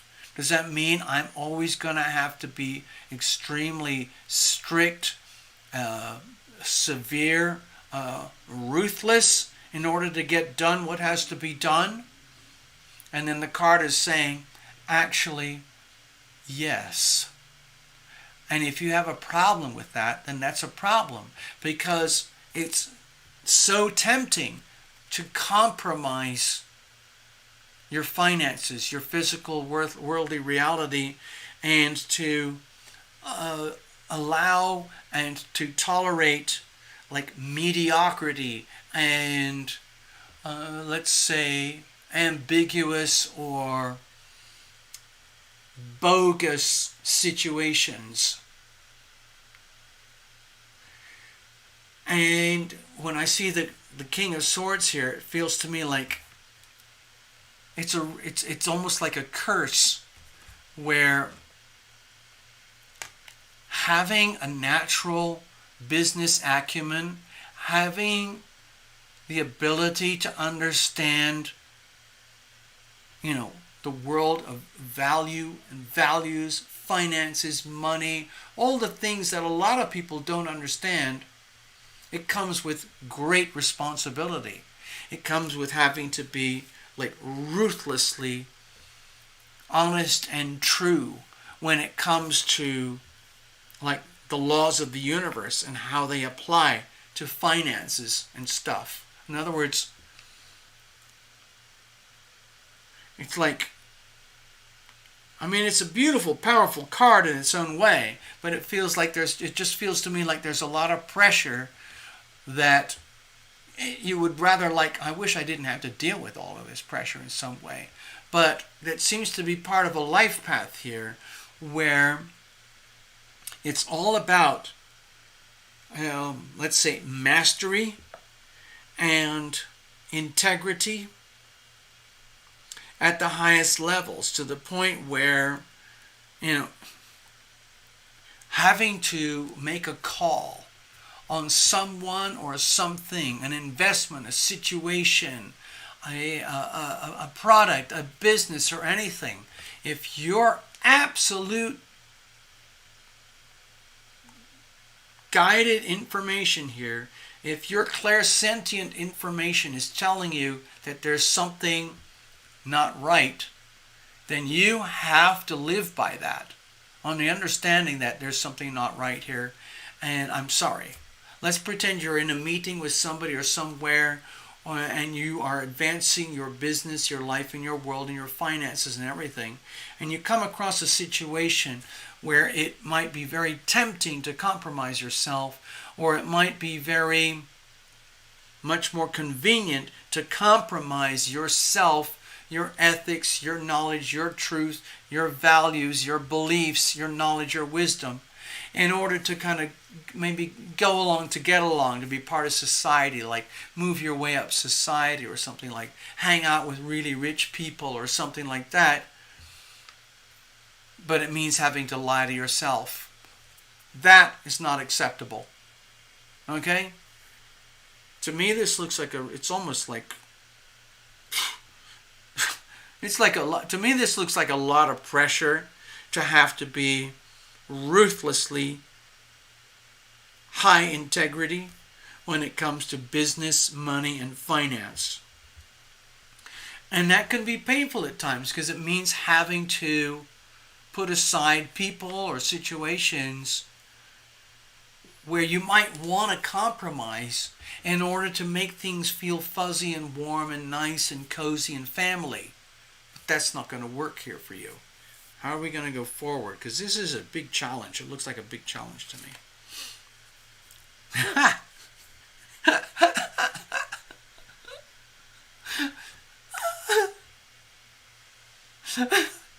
Okay, so with the Three of Cups here, to me it feels like you compensate. What you do is just let's. Sorry, Greg. Give me a section here. Give me a section. Give me a moment here. This is a beautiful card, and I'm just feeling so much joy here with this. To me, it feels like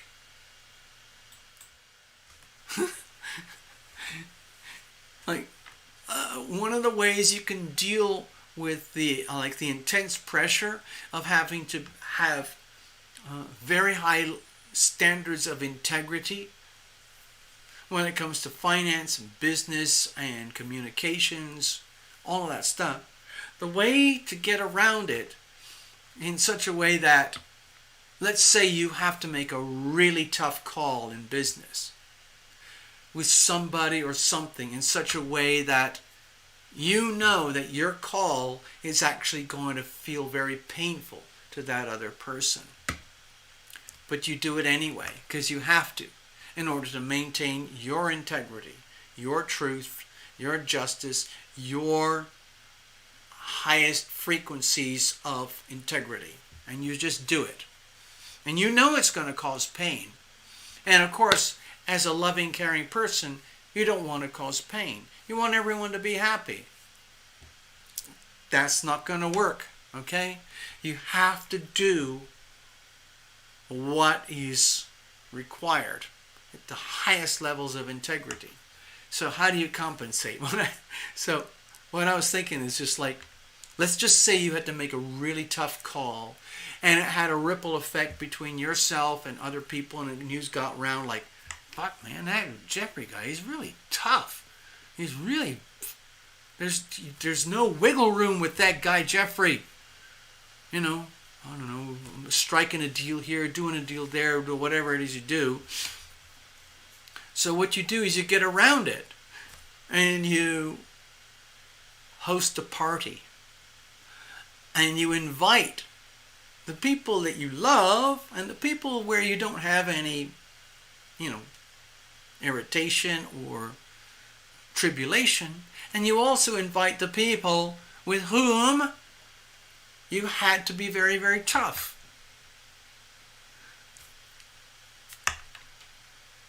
Does that make sense?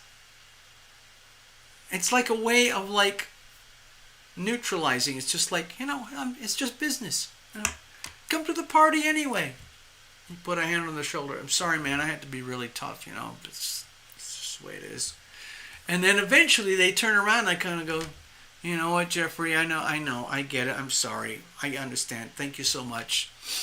It's better that we didn't do that deal or whatever it is. I hope that makes sense, Jeffrey. I hope you understand the kind of feel that I'm trying to get across here in the story. All right?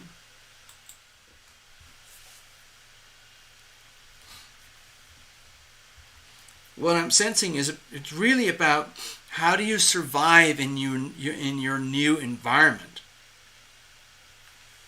It's about maintaining really high integrity, staying very tuned in to clairsentience, raw information, pure information that is divinely gifted to you, and doing whatever you have to do that is just, honest, loving, and true, and of highest values. It's like it's like you are branding yourself, okay? It's like you're branding yourself in a situation where, like, leaving an impression. So people understand who you are, how you are, why you are. Like maybe you are really, really tough in business and you do it because you have to. But that doesn't mean you're a nasty, evil person. And what it says over here is like, you know what? I'm inviting everybody over for drinks. And it's okay. And it's like a soothing, healing balm. Yeah. Wow. That was a weird reading. I hope it makes sense to you, Jeffrey.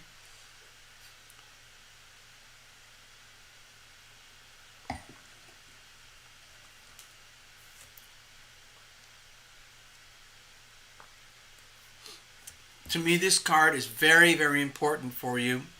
The Three of Cups. It literally means creating a joyful environment, no matter what, even though you have to maintain very high levels of integrity and standards of business and ethics and law and justice, because someone's got to do it. But that doesn't mean that you're mean and evil and nasty. Instead, it's just the opposite. You see what I'm getting at here? Anyway, I hope that helps you. Melanie, you're up. Where did I put Gregory's card? I want to put that one under here. I collect these later on. All right, Melanie.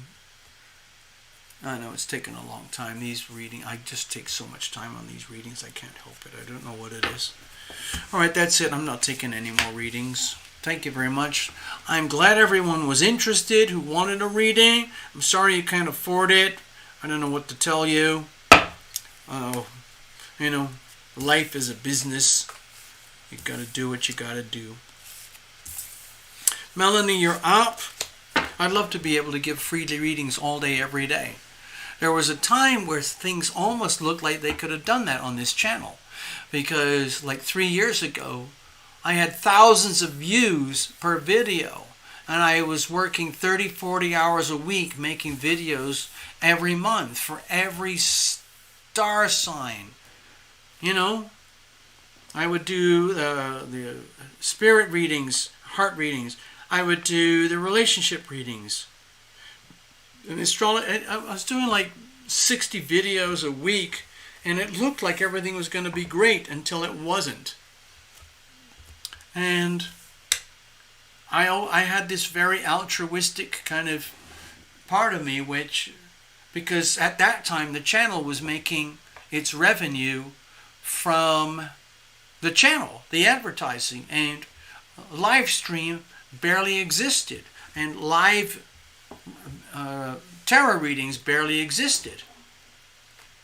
And so when I started doing live readings, sometimes I just kind of gave them away for free. But right now, this is all I have. So, you know, this is how it is. I have to make ends meet somehow. It's all time and energy, you know. And the question is, how much does anybody value that time and energy? And it turns into an equation, dollars and cents. Anyway, thank you, Jeffrey. That was a real pleasure to read for you. I enjoyed that. I had no idea what to expect. And to me, it felt very appropriate for you. Thanks, Jeffrey. All right, Melanie, you're up. Let's have a look. Melanie, are you still here? I think you are. I think you said you are. I've been taking a long time doing these readings. Oh, by the way, if anyone's out there and you want a really deep, personal, intimate, one-on-one reading, I do those. I still do those. You can do that over here. You can go to tarotlumination.com and you can find the readings page. Click on that. You can book a reading. And it's one-on-one. I do it through the Tarot Illumination Professional Zoom app. And it's a lot of fun because we can do a lot more on there than we can ever do on a mini live reading in public. So I just wanted to share that. Anybody who's watching, some people watch, they never sign in, and then all of a sudden I get a booking from a complete stranger, but that's okay. I love doing that. So Melanie, I'm just going to make sure. Melanie, can you type in again, please, just to let me know you're here? I'm going to shuffle, and because I want to make sure we've got things clean. All right.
All right.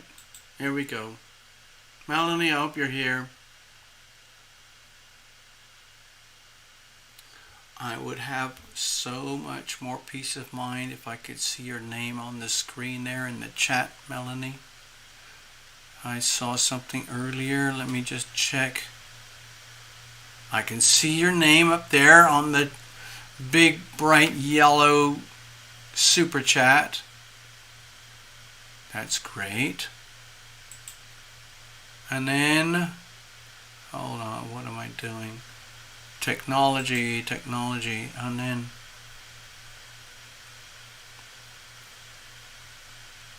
okay, there's all these things in the chat that I can't respond to at the moment. I just want to make sure that Melanie's here. Melanie? Hold on.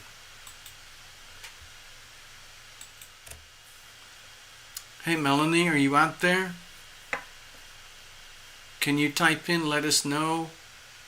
I'm sorry, for some reason I've been, just 4 little cards. I end up into a huge reading just for 4 little cards.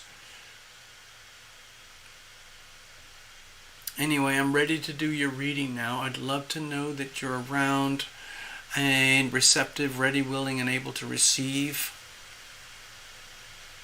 If you're doing chores or something or whatever, that's fine. If you're not able to respond, I'll just go ahead and do a blind reading for you, okay, Melanie? I would feel so much more confident if I just saw your name in the chat. Just let me know you're here, please. Sometimes these chats, they have 40 seconds, like a minute and a half delay. It's crazy, but that's how it is. Okay. Okay.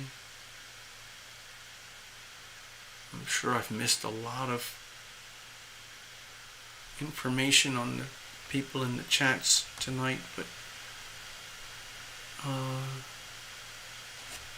yeah. Okay, maybe there's a delay. Oh, give me a second. Oh, damn, I keep clicking all the wrong buttons. Alright, so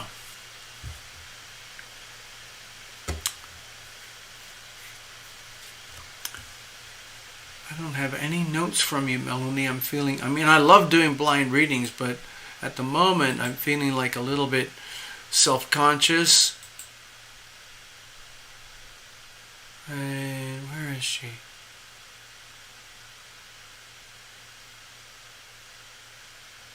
I see you, Melanie, but I don't see anything in the chat at all. Huh? Hello, Maria.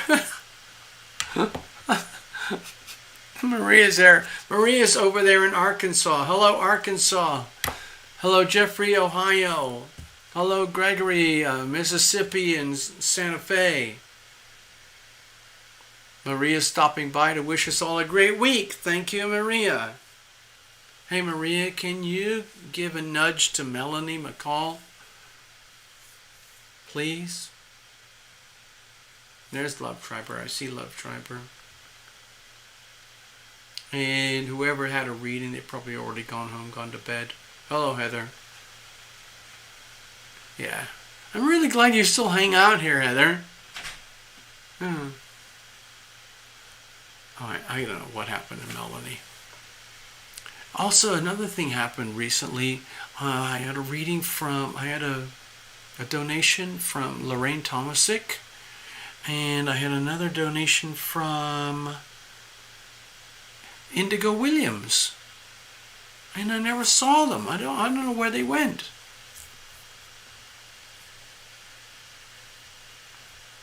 I couldn't give them a reading. I don't know where they are. I sent out a couple of emails. I didn't hear back or anything. So I'm really grateful for the donations. I'm serious. But I would feel like more, I don't know. I guess I feel guilty because I haven't given you your readings. Maybe you were just donating for the sake of donating. Some people do that, but I was doing it on the understanding that the donation would get you a reading. There you go. Anyway, so Melanie, let's do this, all right? Chat or no chat, we're going to do this. Okay, people, Melanie McCall is up.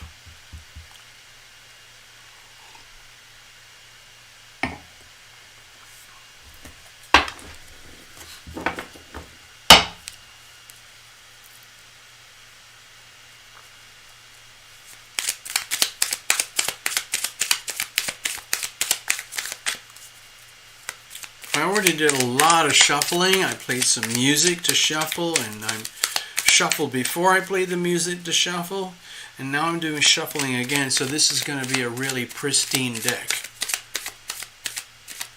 Alright, here we go. So Melanie, please forgive me, bless me. I hope this comes out and works out as something useful to you. I'm going totally blind, okay? I don't know why. I love doing the blind readings, but for some reason right now I'm feeling a little bit shaky, like, oh my God, I'm doing a freaking blind reading. I have nothing, no bearings, nothing to guide me, no directions, no subject matter, nothing. We're going to do it anyway. Hello, Melanie. I hope you get this later. Alright, here's the situation. Here's the challenges. Here's how we're going to handle it. And what's the weather like for you? So we got the Page of Wands. Yeah. Yeah. Yeah. With the Page of Wands here, Melanie, I'm feeling like you're surrounded by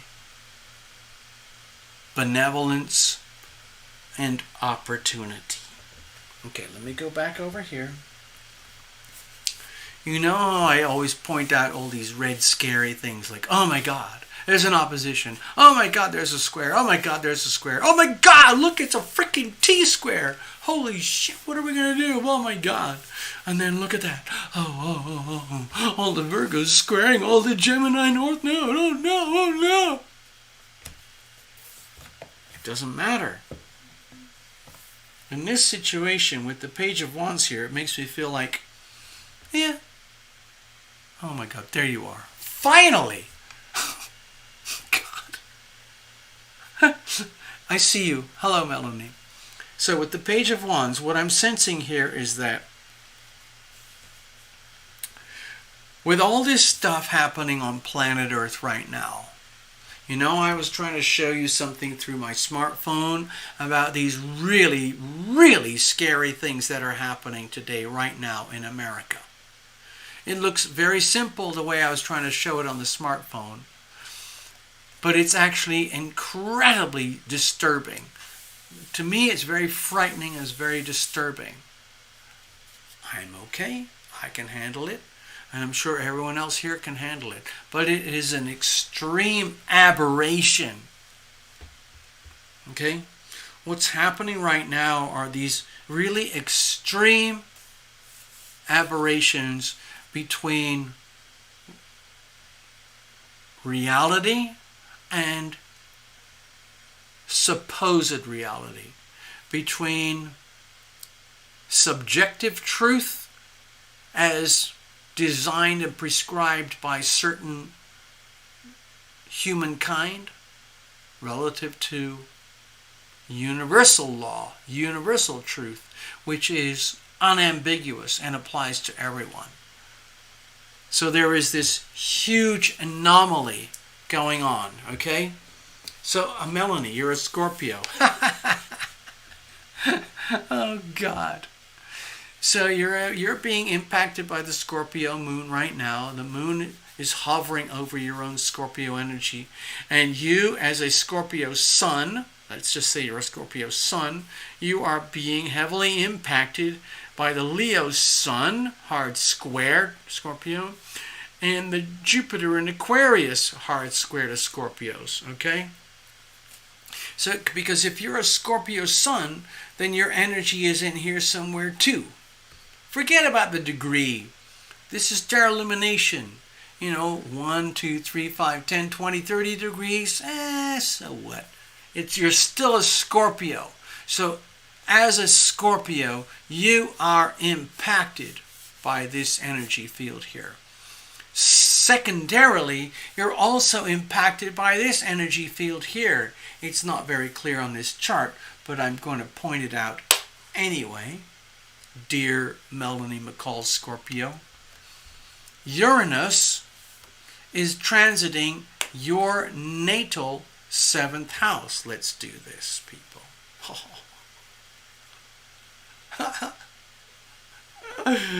Oh, God. I hope I can make sense out of this for you. All right, let's make this the horizon. Okay, so this is... Can you see what I'm doing here? You know how I twiddle the charts all the time. See here? All right, this is the horizon. All right, can you see here? Look. Follow my pen.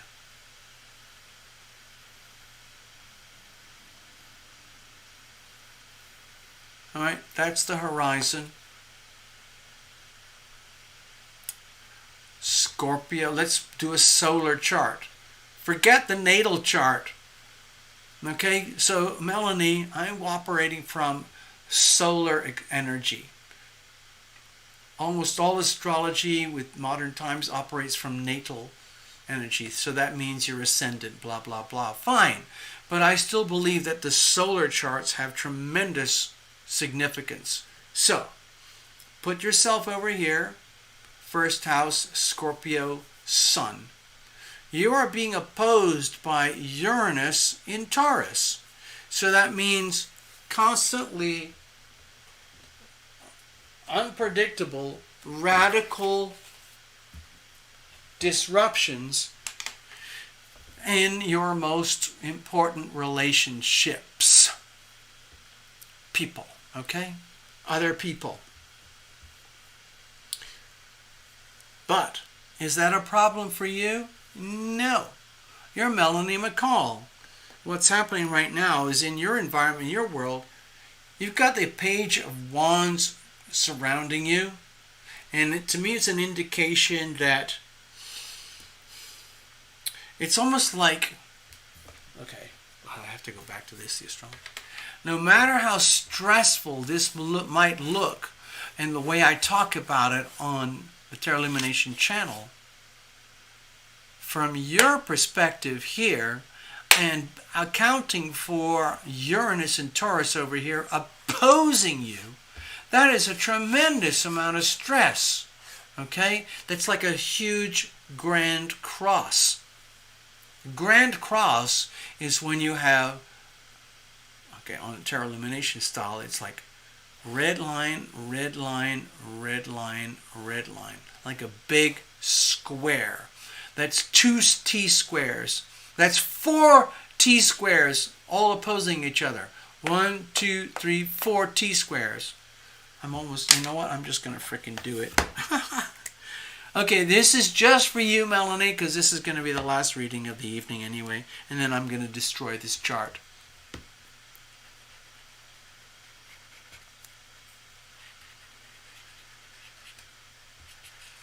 Do you see what I'm doing here?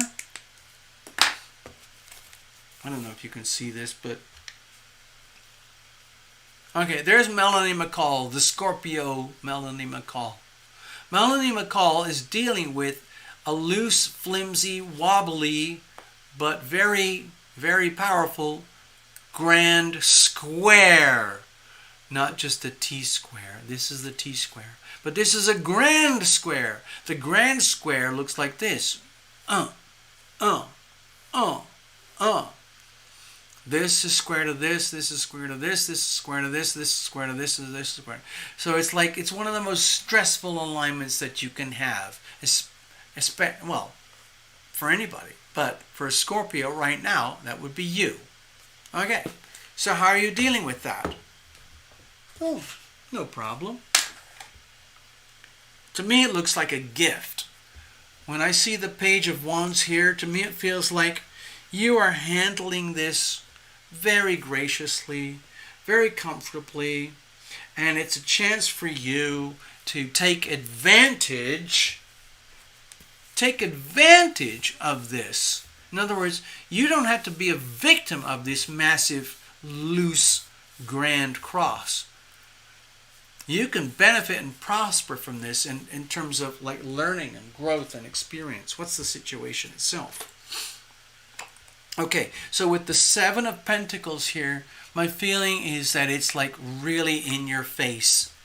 There's nowhere to hide right now. It's to me it feels like sorry Melanie, I'm going to get very animated in a moment.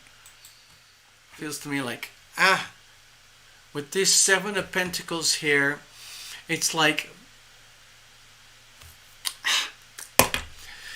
whew, okay, I am Melanie McCall. Pretend I'm Melanie McCall. And you're looking at your life and your world and everything, and it's a pile of doo-doo everywhere. You're looking everywhere. Oh my God. Love, relationships, finances, health, communications, jobs, employment, transportation, car, think of the very basic things. Melanie McCall, it sounds like you are an American living in America. Things that affect us every day. Cars, money, grocery shopping, credit cards, debit cards, careers, just all the day-to-day three-dimensional aspects of life. Everything looks like it's kind of like wherever you look, there's like, oh damn. It's like, it's not the end of the world, okay, Melanie? It's not the end of the world. But with the Seven of Pentacles, to me it feels like there's this stark realization for the Scorpio self, accounting for the big, loose, fuzzy grand cross where there's no escape, where you have to look at things and you realize, yeah. Ooh. Yeah, it's just like everywhere I look, there's like you said, dry eyes, just saw it on the screen. Yeah, it's a pile of doo-doo. Okay, it's not the end of the world, it's just like, ooh, gulp. What am I supposed to do now? What's the problem here? Because, all these beautiful pentacles, they're just sitting here, waiting to manifest in all their wealth and abundance and maturity and value in ways that are good for you. But none of that can happen unless and until you clear away the weeds, the garbage. It's almost like waking up one morning and you're Melanie McCall and you think, I'm Melanie, everything's fine. And you just wake up one morning, you kind of have this like kind of sniffy smell thing, like, what is that? Ew. And you realize, yeah, it is doo-doo. And you look everywhere. Oh my God. Like I don't want to keep repeating myself, but I'm going to do it. It's like my finances, my friends, my family, my education, my job, my healthcare plans, my insurance, my savings, my future, my retirement, my career. All of it is just like my home life, my romance. Everything is like compromised. And there's this like sort of realization. This is very, very much to do with the Virgo energy right now, okay, Melanie? So don't take it personally. I know I'm making it sound really miserable, but with this Virgo energy here, it's a big, huge pile of energy which is there and it's available for you. It's very benevolent. It's like, okay, let's just admit it. I got to do a whole freaking cleanup campaign. Everything. Everywhere I go, everywhere I look. Okay, no problem. So there's no blame, no shame. It's all on you. It's your life. It's your doo-doo. Okay, let's have a look. What's the problems here? Oh my god. Oh my god, I'm funny. So I see the Seven of Swords here.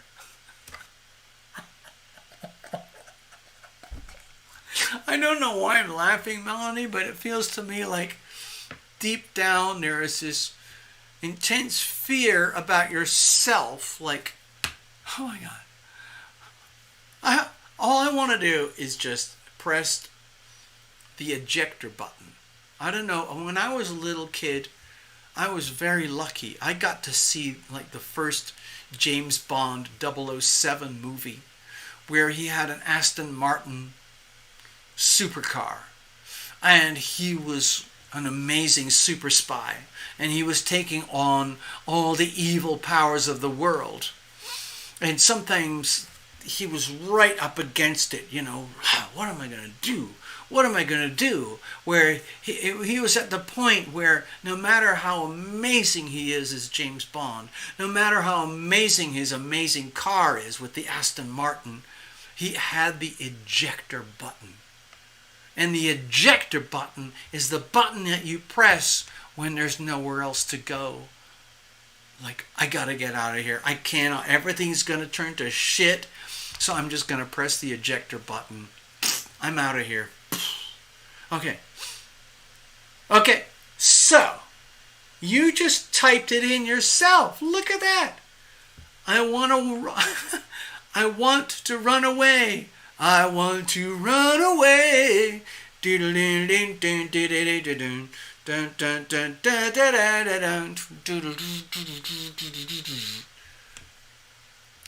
So God give me something to believe.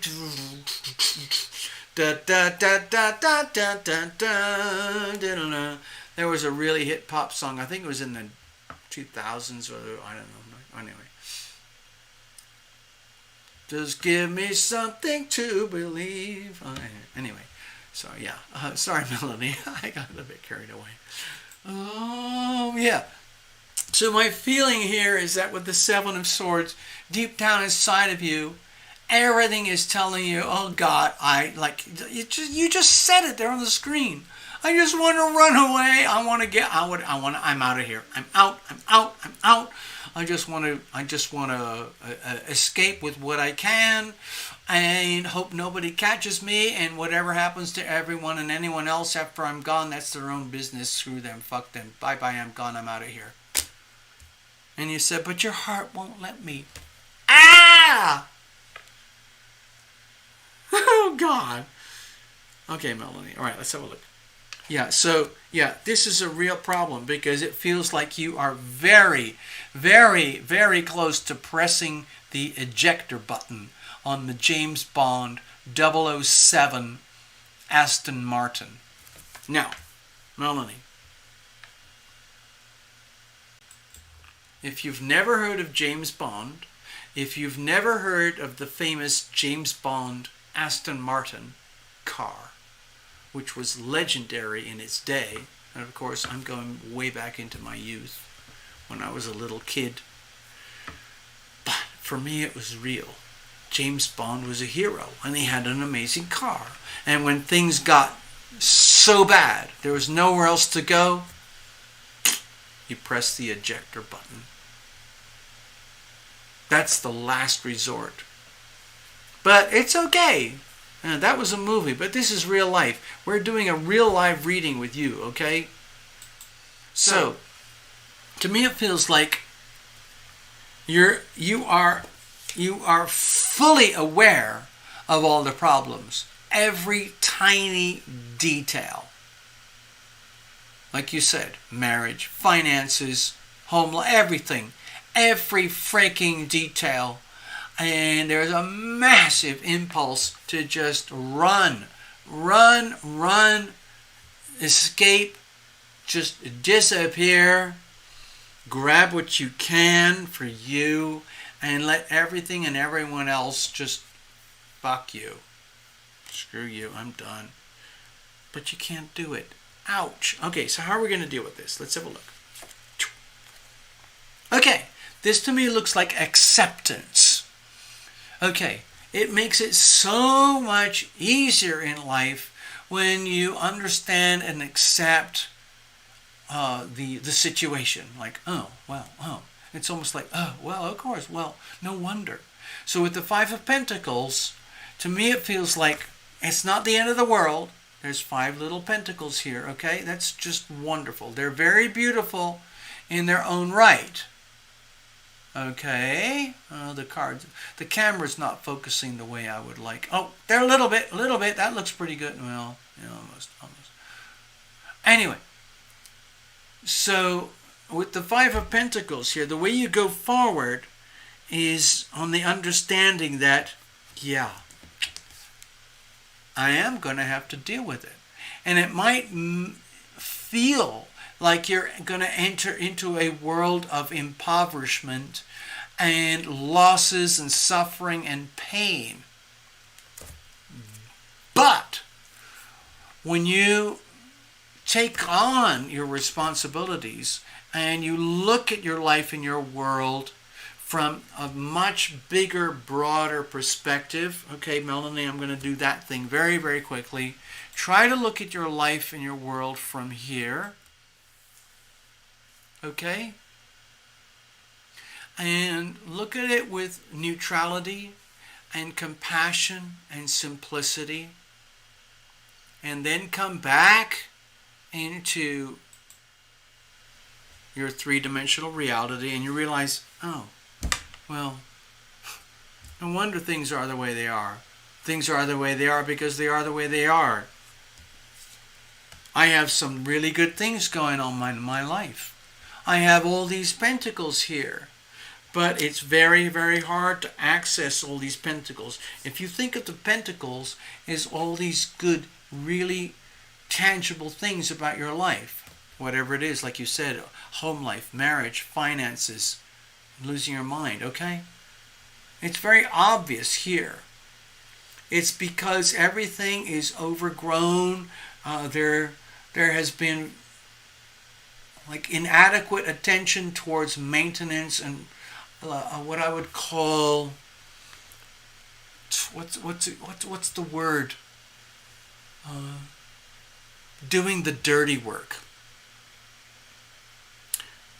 The nearest analogy I can think of is just like, it's just so much easier to keep moving forward in life.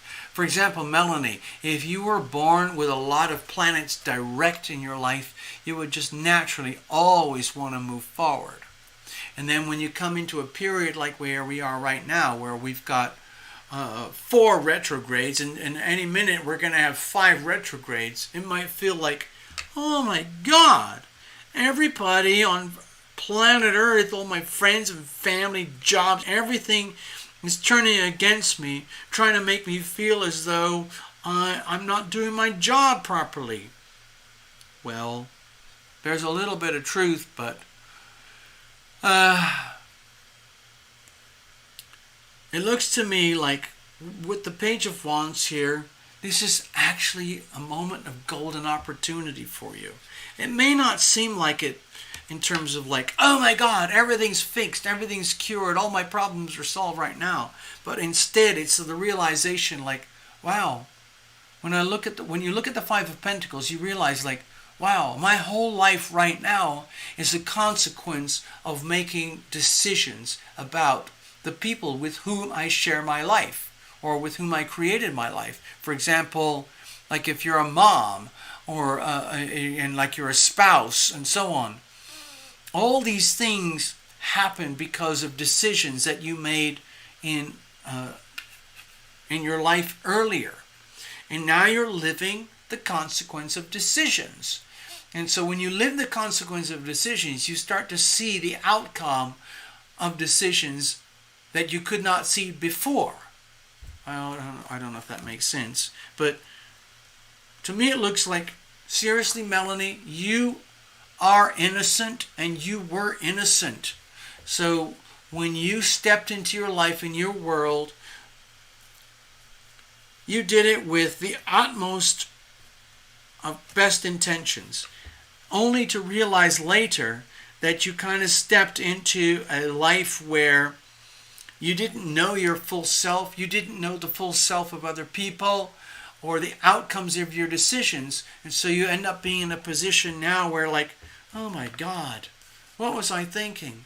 Did I choose the right person in the right place at the right time for the right reasons? Did the right people choose me at the right time in the right place for the right reasons for them? Oh no, oh no, oh no. But if you look at this as like reality, everything is exactly as it should be. And so it makes it very simple. Accept your reality as it is right now.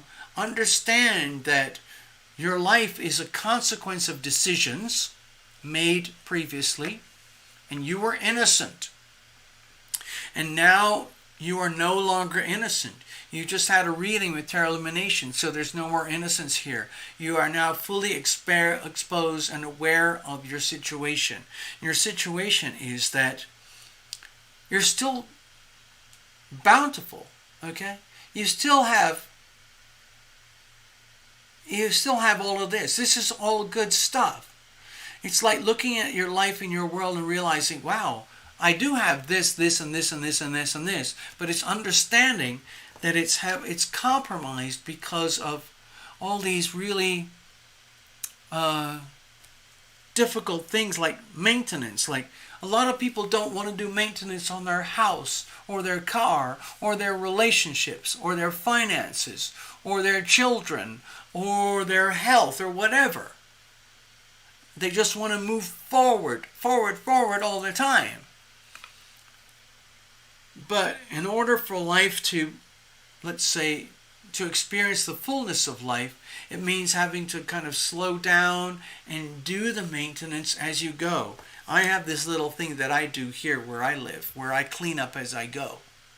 It sounds very boring, very trivial, but it's literally like doing the laundry when I need to do the laundry. Clean the dishes right now instead of letting everything pile up. You know what it's like when you have fried eggs with toast and blah blah blah for breakfast, and you just leave them in the sink, and that plate that has fried egg on it, and you try to clean it 2, 3, 5, 24 hours later, it's a huge amount of stress. On the other hand, when you clean as you go, you kind of go, oh, screw that. I feel so good because I just had a great meal with fried eggs and everything, and there's yellow goop on my plate. Why do I have to clean it up or at least, rinse it right now? Well, it's because it makes your life much easier and much better later on. Okay? I hope that makes sense. I want to get away. Hello, Mona. Melanie, you're going to be okay. It's just a question of accepting your physical reality and realizing it's like as much as you might want to escape, it might be more appropriate to take a very, very neutral look at your world and realize, wow, there's a lot of stuff that needs to be taken care of. You are supported. Mercury, Mars, and Venus in Virgo right now. That's extremely supportive energy for, cleanup campaigns. Doing what has to be done so that you can access all the pentacles that are yours. All the pentacles that are yours. It's just a question of accepting. Luckily, you've got the Page of Wands here. So for me, it feels like you're going to go forward. You're going to be okay. You're going to tap into your natural, innocent courage, and you're going to go forward. It's just probably not a message or a reading you wanted to hear, but on the other hand, it's probably better that you had the reading, and then you don't take it personally. You don't punish yourself or project your frustrations on others. You just take care of business. Do what has to be done. Okay? It's basically like a cleanup campaign. You'll be fine. Thanks, Melanie. All right, let's have a look. I'm going to go over to the chat here.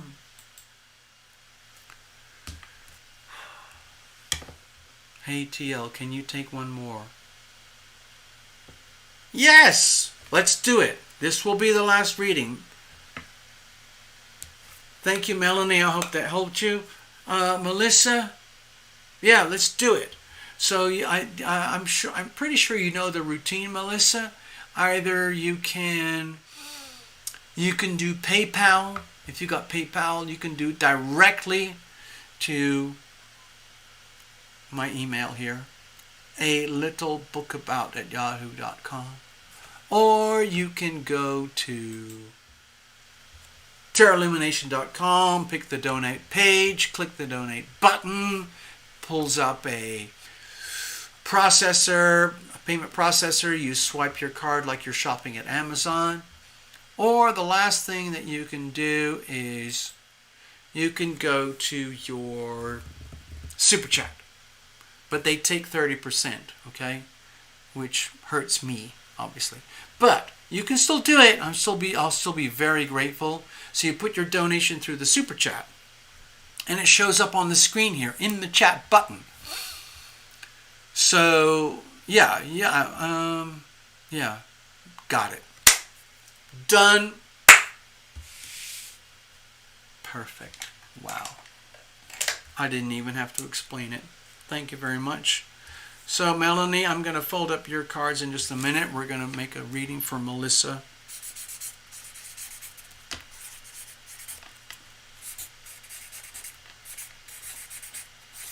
There you go. All right, that's the last reading of the evening. You're all very kind and generous. Thank you so much. If you got to go to bed, go to bed. If you're still here and everything it's about you in the moment, then fine, let's go for it. Right now, it's all about Melissa Lawrence. I'm going to shuffle these cards. Give me a second, Melissa, and then we will dive straight into your reading. Don't you worry.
Thanks, Melanie.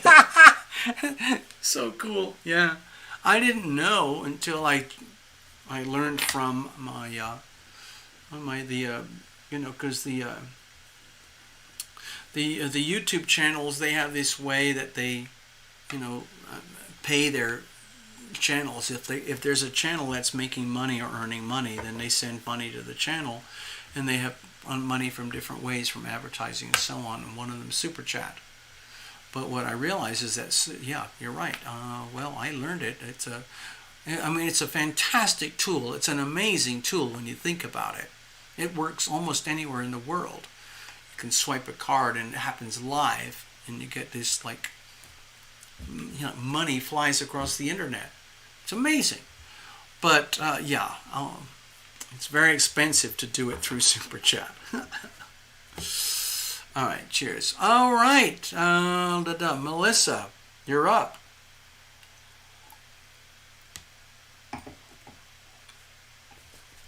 So Melissa, just so that you know, as far as I can remember, we've been doing mostly blind readings here tonight, but if you have a certain issue and you can put it in one word, please feel free to put that on the screen. Like, what sort of messages do you have for me, Melissa, tonight regarding the subject of ...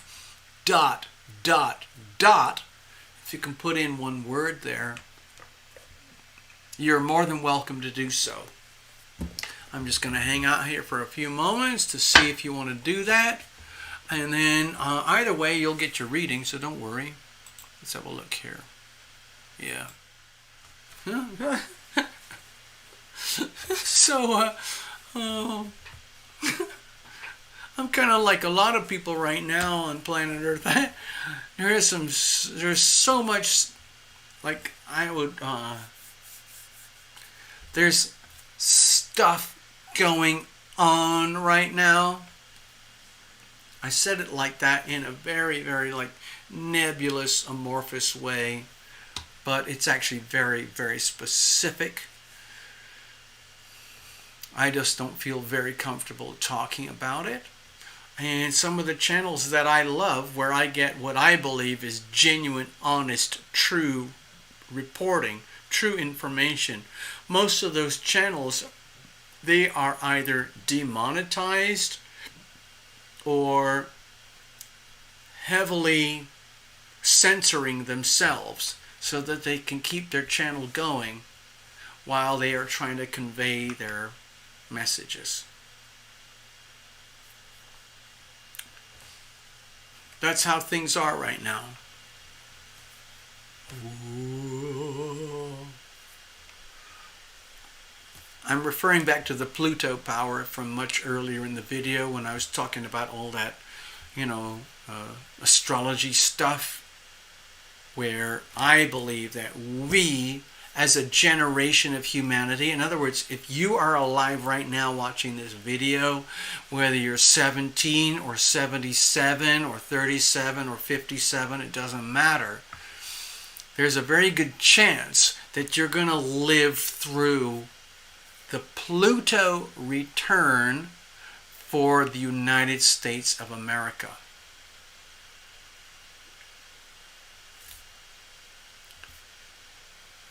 Hi, Melissa, I see that. So my personal feeling is that this is not only a historical moment for astrology, but for humanity, because it's actually impossible for humanity to live through its own Pluto return. The farthest that we can get is the Saturn return. Sun, Moon, Mercury, Venus, Mars, Jupiter, and Saturn. All those heavenly bodies move around in our lifetimes in a way that we can see them visually in the night sky and the day sky.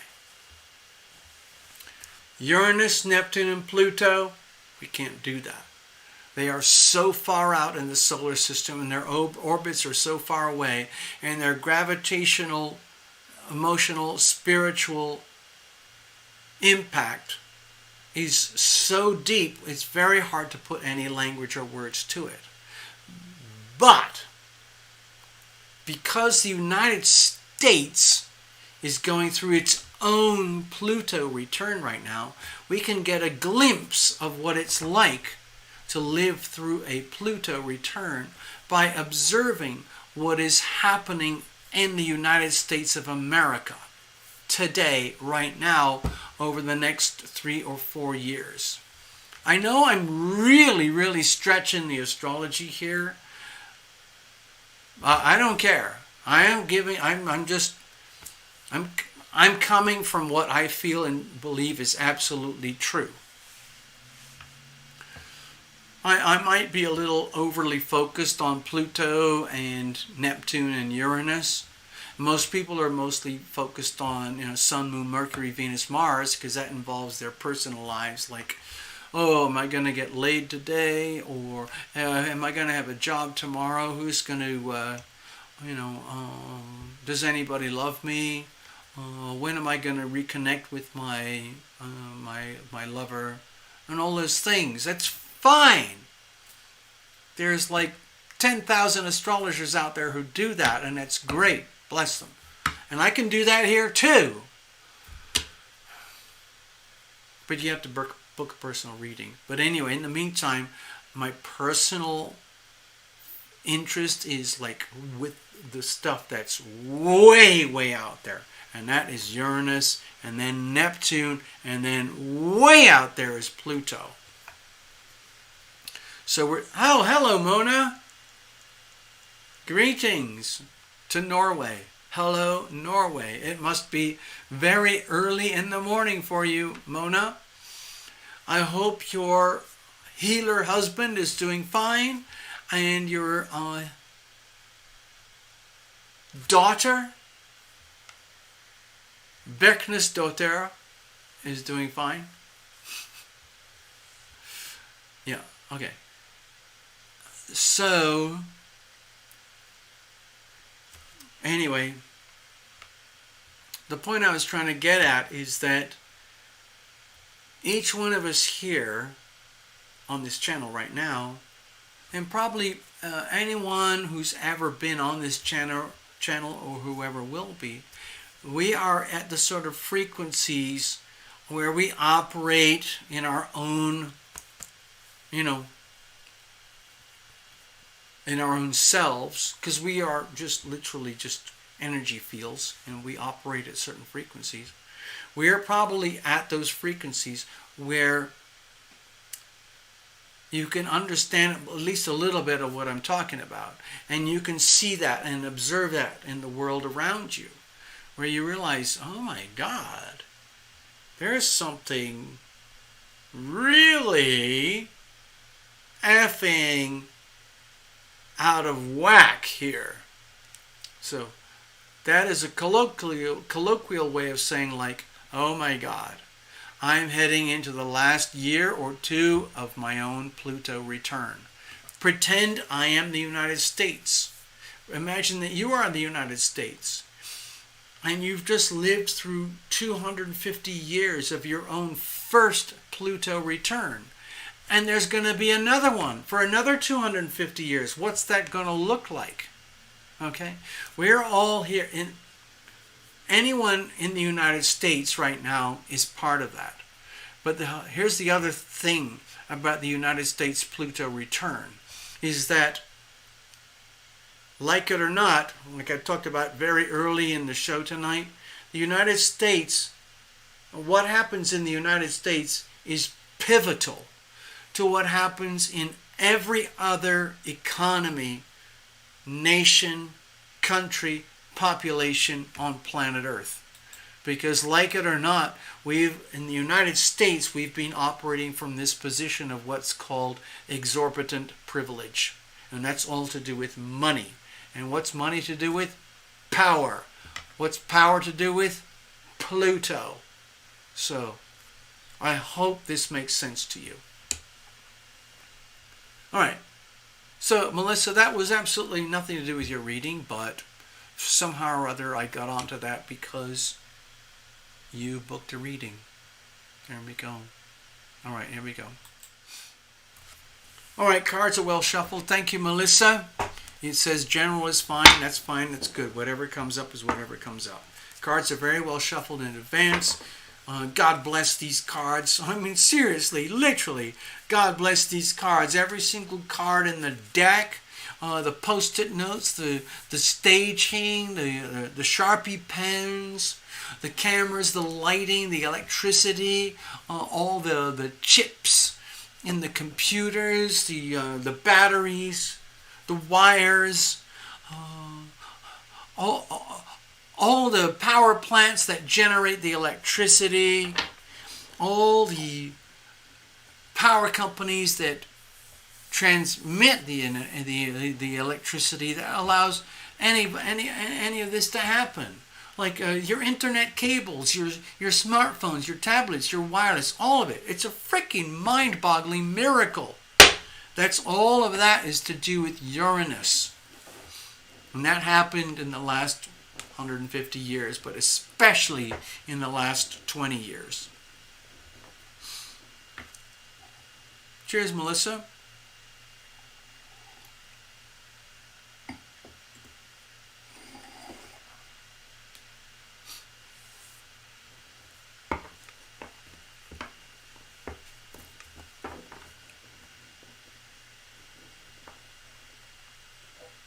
Hey Mona, if you want to, please feel free to explain things in more detail. I don't fully understand.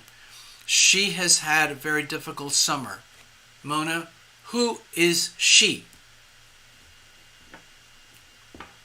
Who is Trevor? Okay? So I'm going to set that aside.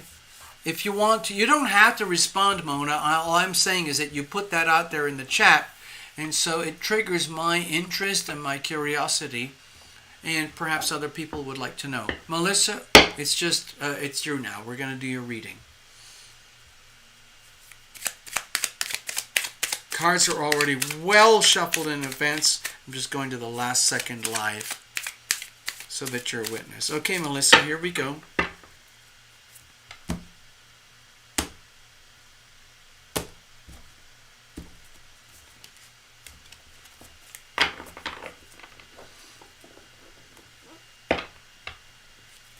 Here's the situation. Here's the challenges. Here's how we're going to handle it.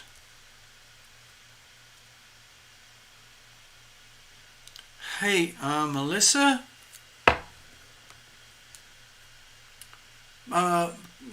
This might feel a little bit strange. Melissa, I don't know if you can... Are you wearing anything that is kind of purple or lavender mixed with gold? Are you close to something like that? Is there a piece of furniture or a fabric or an ornament or anything around you that has a kind of purple or lavender gold kind of aura? Or do you feel that you might be radiating some kind of lavender gold aura? I don't know, but I'm sensing it very strongly here. And I'm sensing a lot of gratitude in your life, or something like Melissa. It's almost like, to me it feels like, I haven't even started your reading yet, but what I'm sensing here is that there is a part of you which is deeply grateful to have the level of awareness that you have right now in life, where it allows you to, hang out with Tarot Lumination on a show like this, or to have a deep, deep, deep heart, soul, love connection with, I don't know, heaven, the universe, the great beyond, in such a way that is beyond your normal three-dimensional experience. I don't know if any of that made sense, Melissa. I was just asking.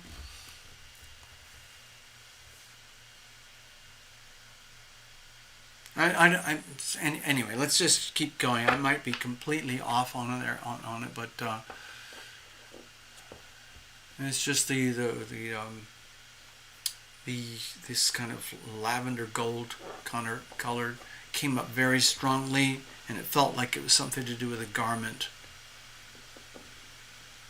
Oh, maybe that's what it is.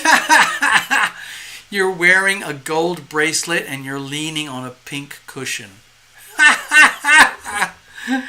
That's probably what I'm sensing, because I felt it as if it was coming through your body, but it was not you. Anyway, so there you go. Thank you, Melissa. I feel so much better. I feel like I'm not insane. Oh. All right, let's have a look. Surrounding energies. Look at that, 10 of Cups. So, Melissa, to me it feels like I see your notes there, Melissa. I see. So, with the 10 of Cups here, to me it feels like Okay, you just wrote it in the chat. I feel like I had an awakening. Well, that's more or less essentially what I was going to come at with the Ten of Cups here, where, like, you see this angle here? That's a super stressful angle. I'm Tarot Lumination. Do I sound like I'm super ultra hyper stressed? Yeah, maybe I am in some ways, but there's another way for that can work is that I can be, let's say, highly activated. Also, there's the energy over here of the Taurus. So I was factoring in a big, loose, grand cross. Now, inside a grand cross, I'm going to add more red to the diagram. Okay, Melissa, this is partly just for you, but also partly for everybody. So this is very loose, and I'm really stretching the astrology here. But when I see something like this, I am very tempted to do this.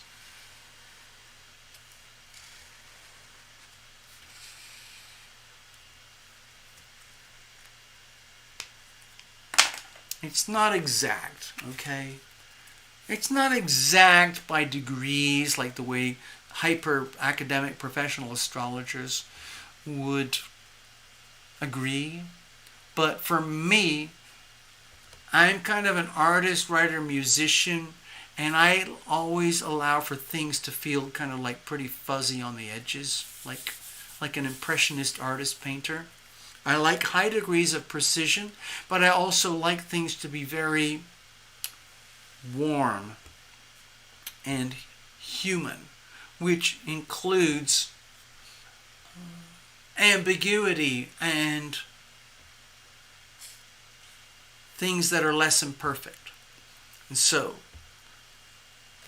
look at this. You see this thing here? You won't find this on any high-powered computer softwares for astrology right now, for today right now. But with Tarot Illumination, you will see this. This is a big grand cross. It's loose and it's fuzzy, but the energy is there. And it's one of the most stressful alignments that you can have in astrology. Opposition, opposition, opposition, opposition. Square, square, square, square, square. All of that is super stressful. There's a T-square here, T-square here, T-square there, T-square there. That's as stressful as you can get. But is that the end of the world? No. Sometimes these things bring out the best in us. So, that's what I'm sensing here, Melissa, is that you had your aha. I had an awakening. Wow. No matter how ugly things are, how stressful things are, there is still something beautiful at the core. So with the Ten of Cups here, my feeling is that you're surrounded by this awareness that, okay, I'm going to really stretch this now. Look at this as a form of sacred geometry. Some kind of mystical, sacred, beautiful geometry. Everything is exactly perfect. And it's all aligning in such a way where the planets loosely are turning into this loose grand square. And even though it's very stressful, technically speaking, can you also see the beauty here? Can you see the beauty of a grand cross? See what I'm getting at? It's an amazing moment for an awakening. All right, let's have a look. What's the situation? More cups. Look at that. 9 of Cups. So to me it feels like, Melissa, it's almost like there's a big question mark going on in your life. Do I have a right to be happy? Is it okay for me to be happy just because I'm happy and I deserve to be happy? Or should I feel really guilty and ashamed for being happy, even though 70, 80, 90% of the world right now is in deep doo-doo. Really deep doo-doo. Okay? America. There's a lot of people in America who they might be trying to continue their life as though everything is okay, but it's not. It's the same thing across the world. All over Europe, massive floods, earthquakes in Haiti, 30 million people displaced in central China because of flooding, currencies collapsing, Argentina, Zimbabwe. It's probably really bad in Cuba, Lebanon, a few other places. There are people all over Earth, all over planet Earth right now, who are in deep pain, deep suffering. Okay, all over here. Oh, look at this. Okay, Melissa? Hold on, I just saw your note. I have Aquarius rising moon, Scorpio Mars. Oh, you've got a Scorpio Aquarius square. Okay. All right. So, Melissa, let's go back to this a minute. So this is obviously being activated right now over here. Aquarius rising moon. So this is your Aquarius rising moon is being heavily activated right now. And your Scorpio Mars Venus has been activated over the last couple of days. That would be a highly stressful alignment, but you're still here and you're dealing with it. Obviously, you have some kind of positive way to rise above the challenges. It looks like the big problem for you is almost like embarrassing. It's just like there's so much SHIT going on in the world right now. Oh, what can I do about it? And then it's starting to bring things into stark focus for you, where you might have been, it's almost like you might have been taking things for granted so much for so long that other people don't even know exist. Melissa, I don't know where you are. I know very little about you personally, but it feels to me in some ways there's a part of you like there's a charmed life. Okay. Yes, you have your problems just like everyone else. Problems are relative. You can be a multi-billionaire and you can suffer pain. And that pain is just the same equivalent as being a shoeless gold miner in, the Congo, suffering physical pain because of, poor diet, no food, no shelter, no money. It's still pain. Pain is pain. It's all relative. So, my feeling is here with the Ten of Cups, it feels to me like it's important that you look around, you become aware of your surroundings, and understand how fortunate you are in your own way. No matter how bad things are for you, Melissa, on a relative scale, you are very blessed. Okay? It's really, really important to understand that and know that. It's on a relative scale. Right now, there's about 7.5 billion people on planet Earth, and there's a lot of pain and suffering. A lot of the actual deepest pain and suffering is happening here and here, financially, politically, economically, and so on. But also over here and here. Massive slave camps over here. Poverty. There's a lot of problems over here too. We're very fortunate in the United States. We have had an amazing journey since 1776. And we're now coming to our Pluto return. And so everything that sucks and is not working about America is becoming exposed. And it's really, really bad. And it's sending a ripple effect all over the rest of planet Earth. But you, Melissa, it's important to understand that in your own way, you have, to me it feels like it's really, really important to become aware of your own good fortune in terms of what it's like to feel happy. It doesn't mean you have to be rich, hugely like a multi-billionaire. It doesn't mean you have to have, sex every day, or, have, like a really awesome job or whatever. It doesn't matter about that. All I'm talking about is like the warmth in your heart. So the situation is like, okay, that's a very singular, solitary energy. Like, it's almost like, God, I hope you don't get offended here, but it's almost like, Melissa, do you understand how fortunate you are? To the point where it's like, it's not fair.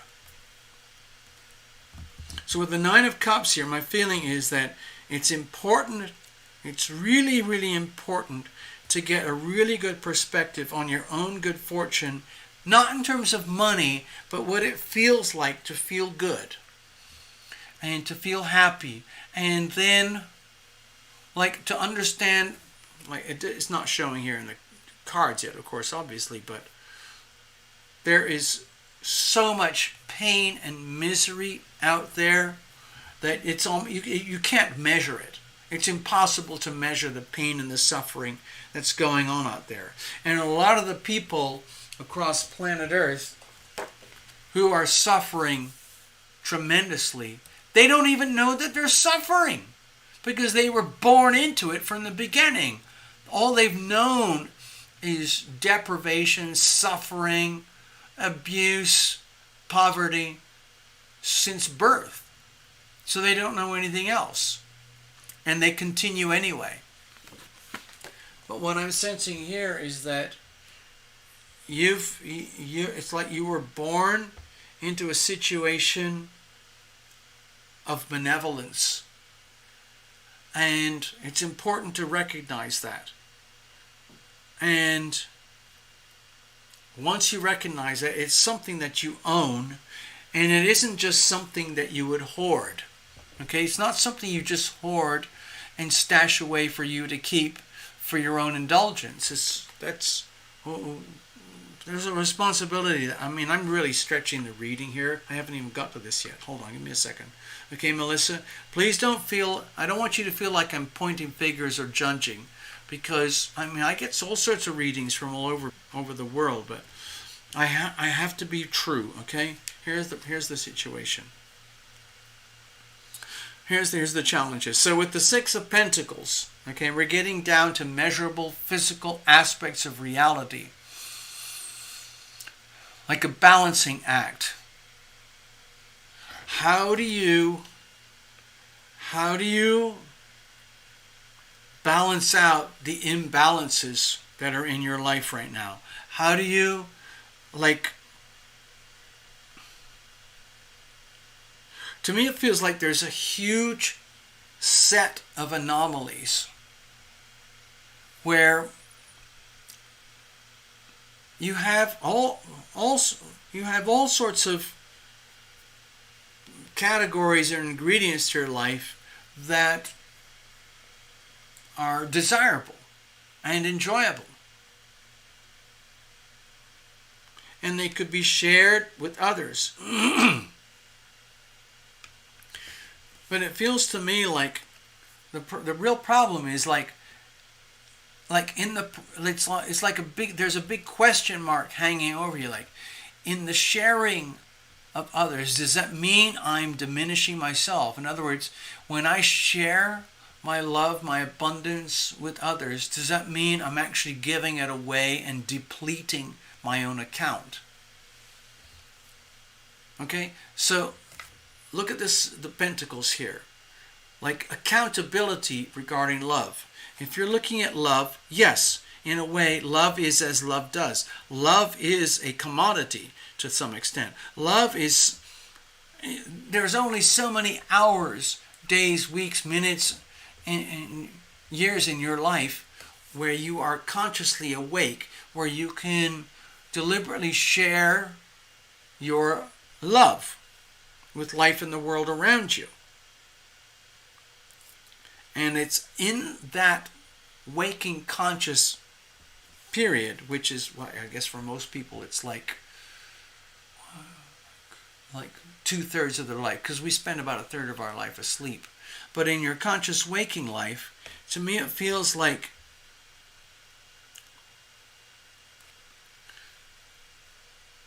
there's this deep fear that,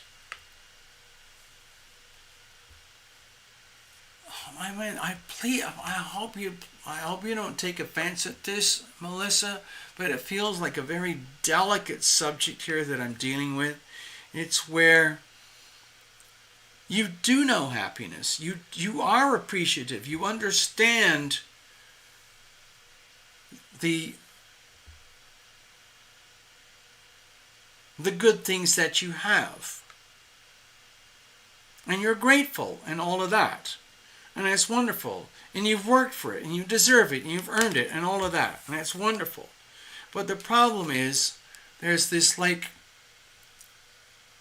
deep fear that, wow, if I just randomly share this or give this away to other people in my environment, my world, whether it's a spouse, a child, a parent, a friend, a society, a group, a stranger, am I going to be out of pocket? Am I going to actually lose? In other words, by sharing, am I going to lose?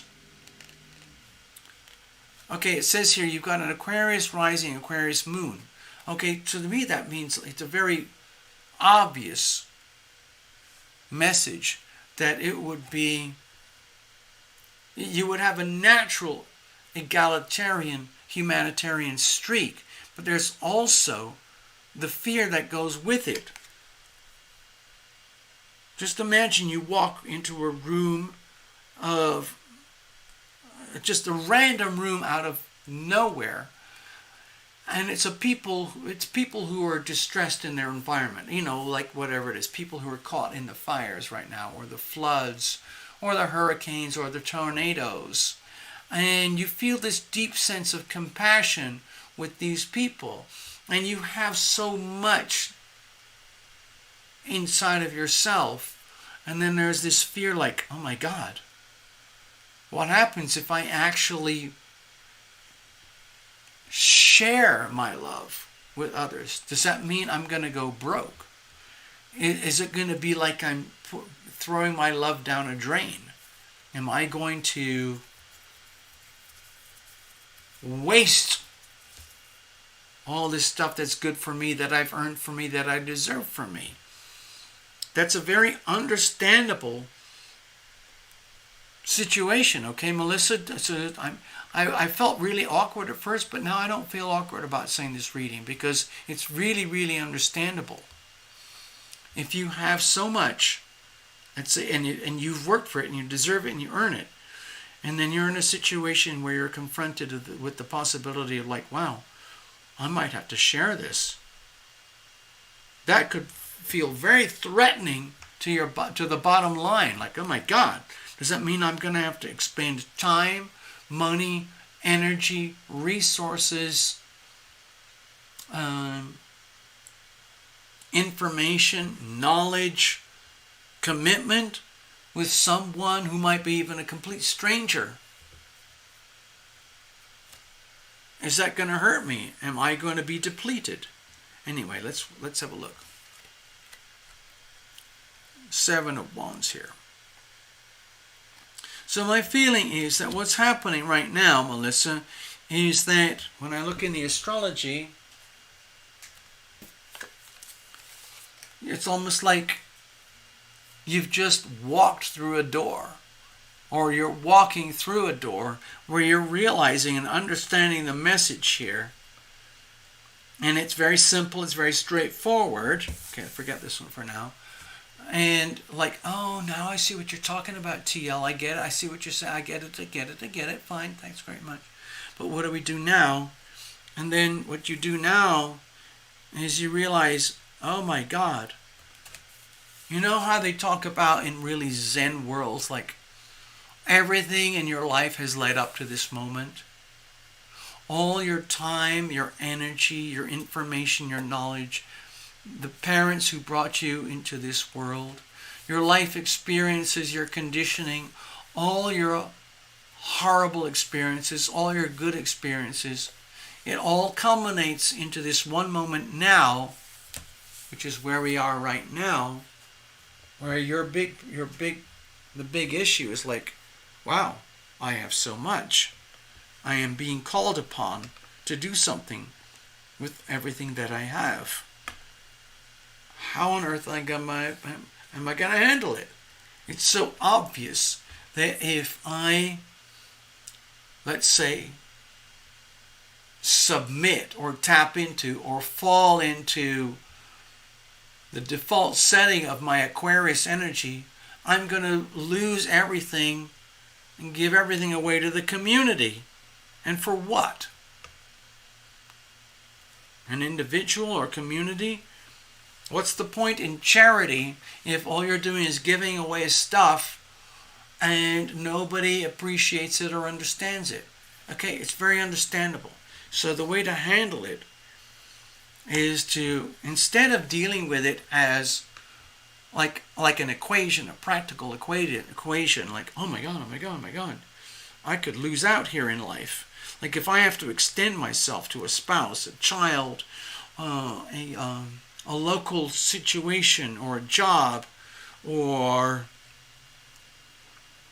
a loved one or a pet or anything, does that mean I'm really going to be, I mean this sounds really rude, but out of pocket? So instead of looking at it that way, the way to handle it is look at it as like, wow, I'm being tested. I'm really being tested to discover my true nature. Seven of Wands here is like, oh my God, it's so obvious. I signed on for this in the previous lifetime. I signed on for this in such a way that when this particular moment arrived in my life, with this thing happening here, where I, Melissa Lawrence, have an Aquarius energy here, and I'm being bombarded from here and here and here and here, all of that, it's actually an opportunity for awakening. And so you don't take it personally anymore. You don't feel like, oh, I'm going to lose. It sucks. Instead, you rise to the occasion and you look at this as like, oh my God, I'm going to deal with this. I'm going to deal with this because I have to. Not only that, because I can, and I will be, and I will prevail. It doesn't matter what the problems are. Yeah, I might feel them as though it's going to. I'm going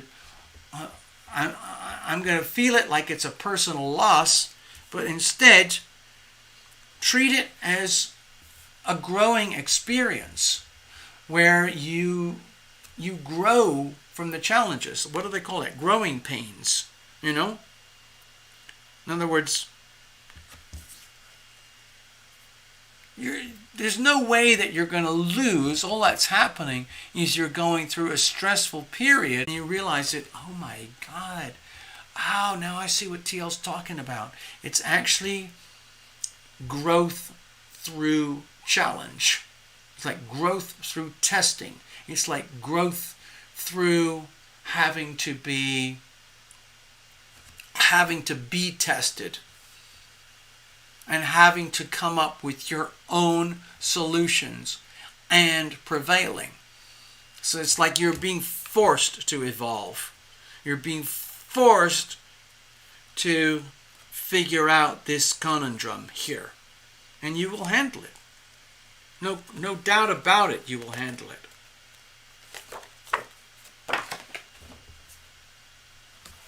You're in a strong position, okay?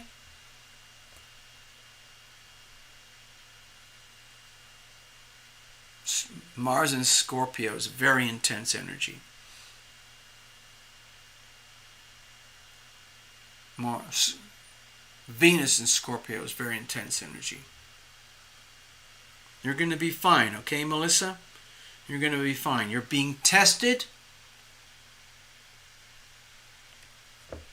and you're going to be fine. That's it. All right? You're being really, really tested. I don't want to go over it all again, but it looks like you're really being tested about how you share and allocate your love energy, because it's a valuable resource. Love is as love does. You can actually measure love as a resource in terms of love is as love does. How many hours, days, and minutes are you sharing with the world in a way that's truly loving? So you are loving and you are loved. It has to be balanced, because you have to love thyself. Number one, love thyself. And from there, once you figure that out, then you can afford to share, okay, with the community. You're going to be fine, but you're just being tested, okay, Melissa? You're fine, you're fine, you're fine. You're just going to be tested. You're being tested, okay? I hope that helps you, Melissa. If you want any deeper detail, if anybody wants to go deeper into this stuff, obviously help yourself. You can book a private reading here. Go to terralumination.com. Go to readings, book it that way. I just did one the other day with someone. It was so much fun. Yeah. Meow. Meow. Okay. So I'm gonna wrap it up now. I've been going for a long time, and we all have lives to live, places to go, things to do. All right. So yeah, I'm going to wrap it up now. If anybody needs to get into any questions, you can go to the you can go over here. If you need to.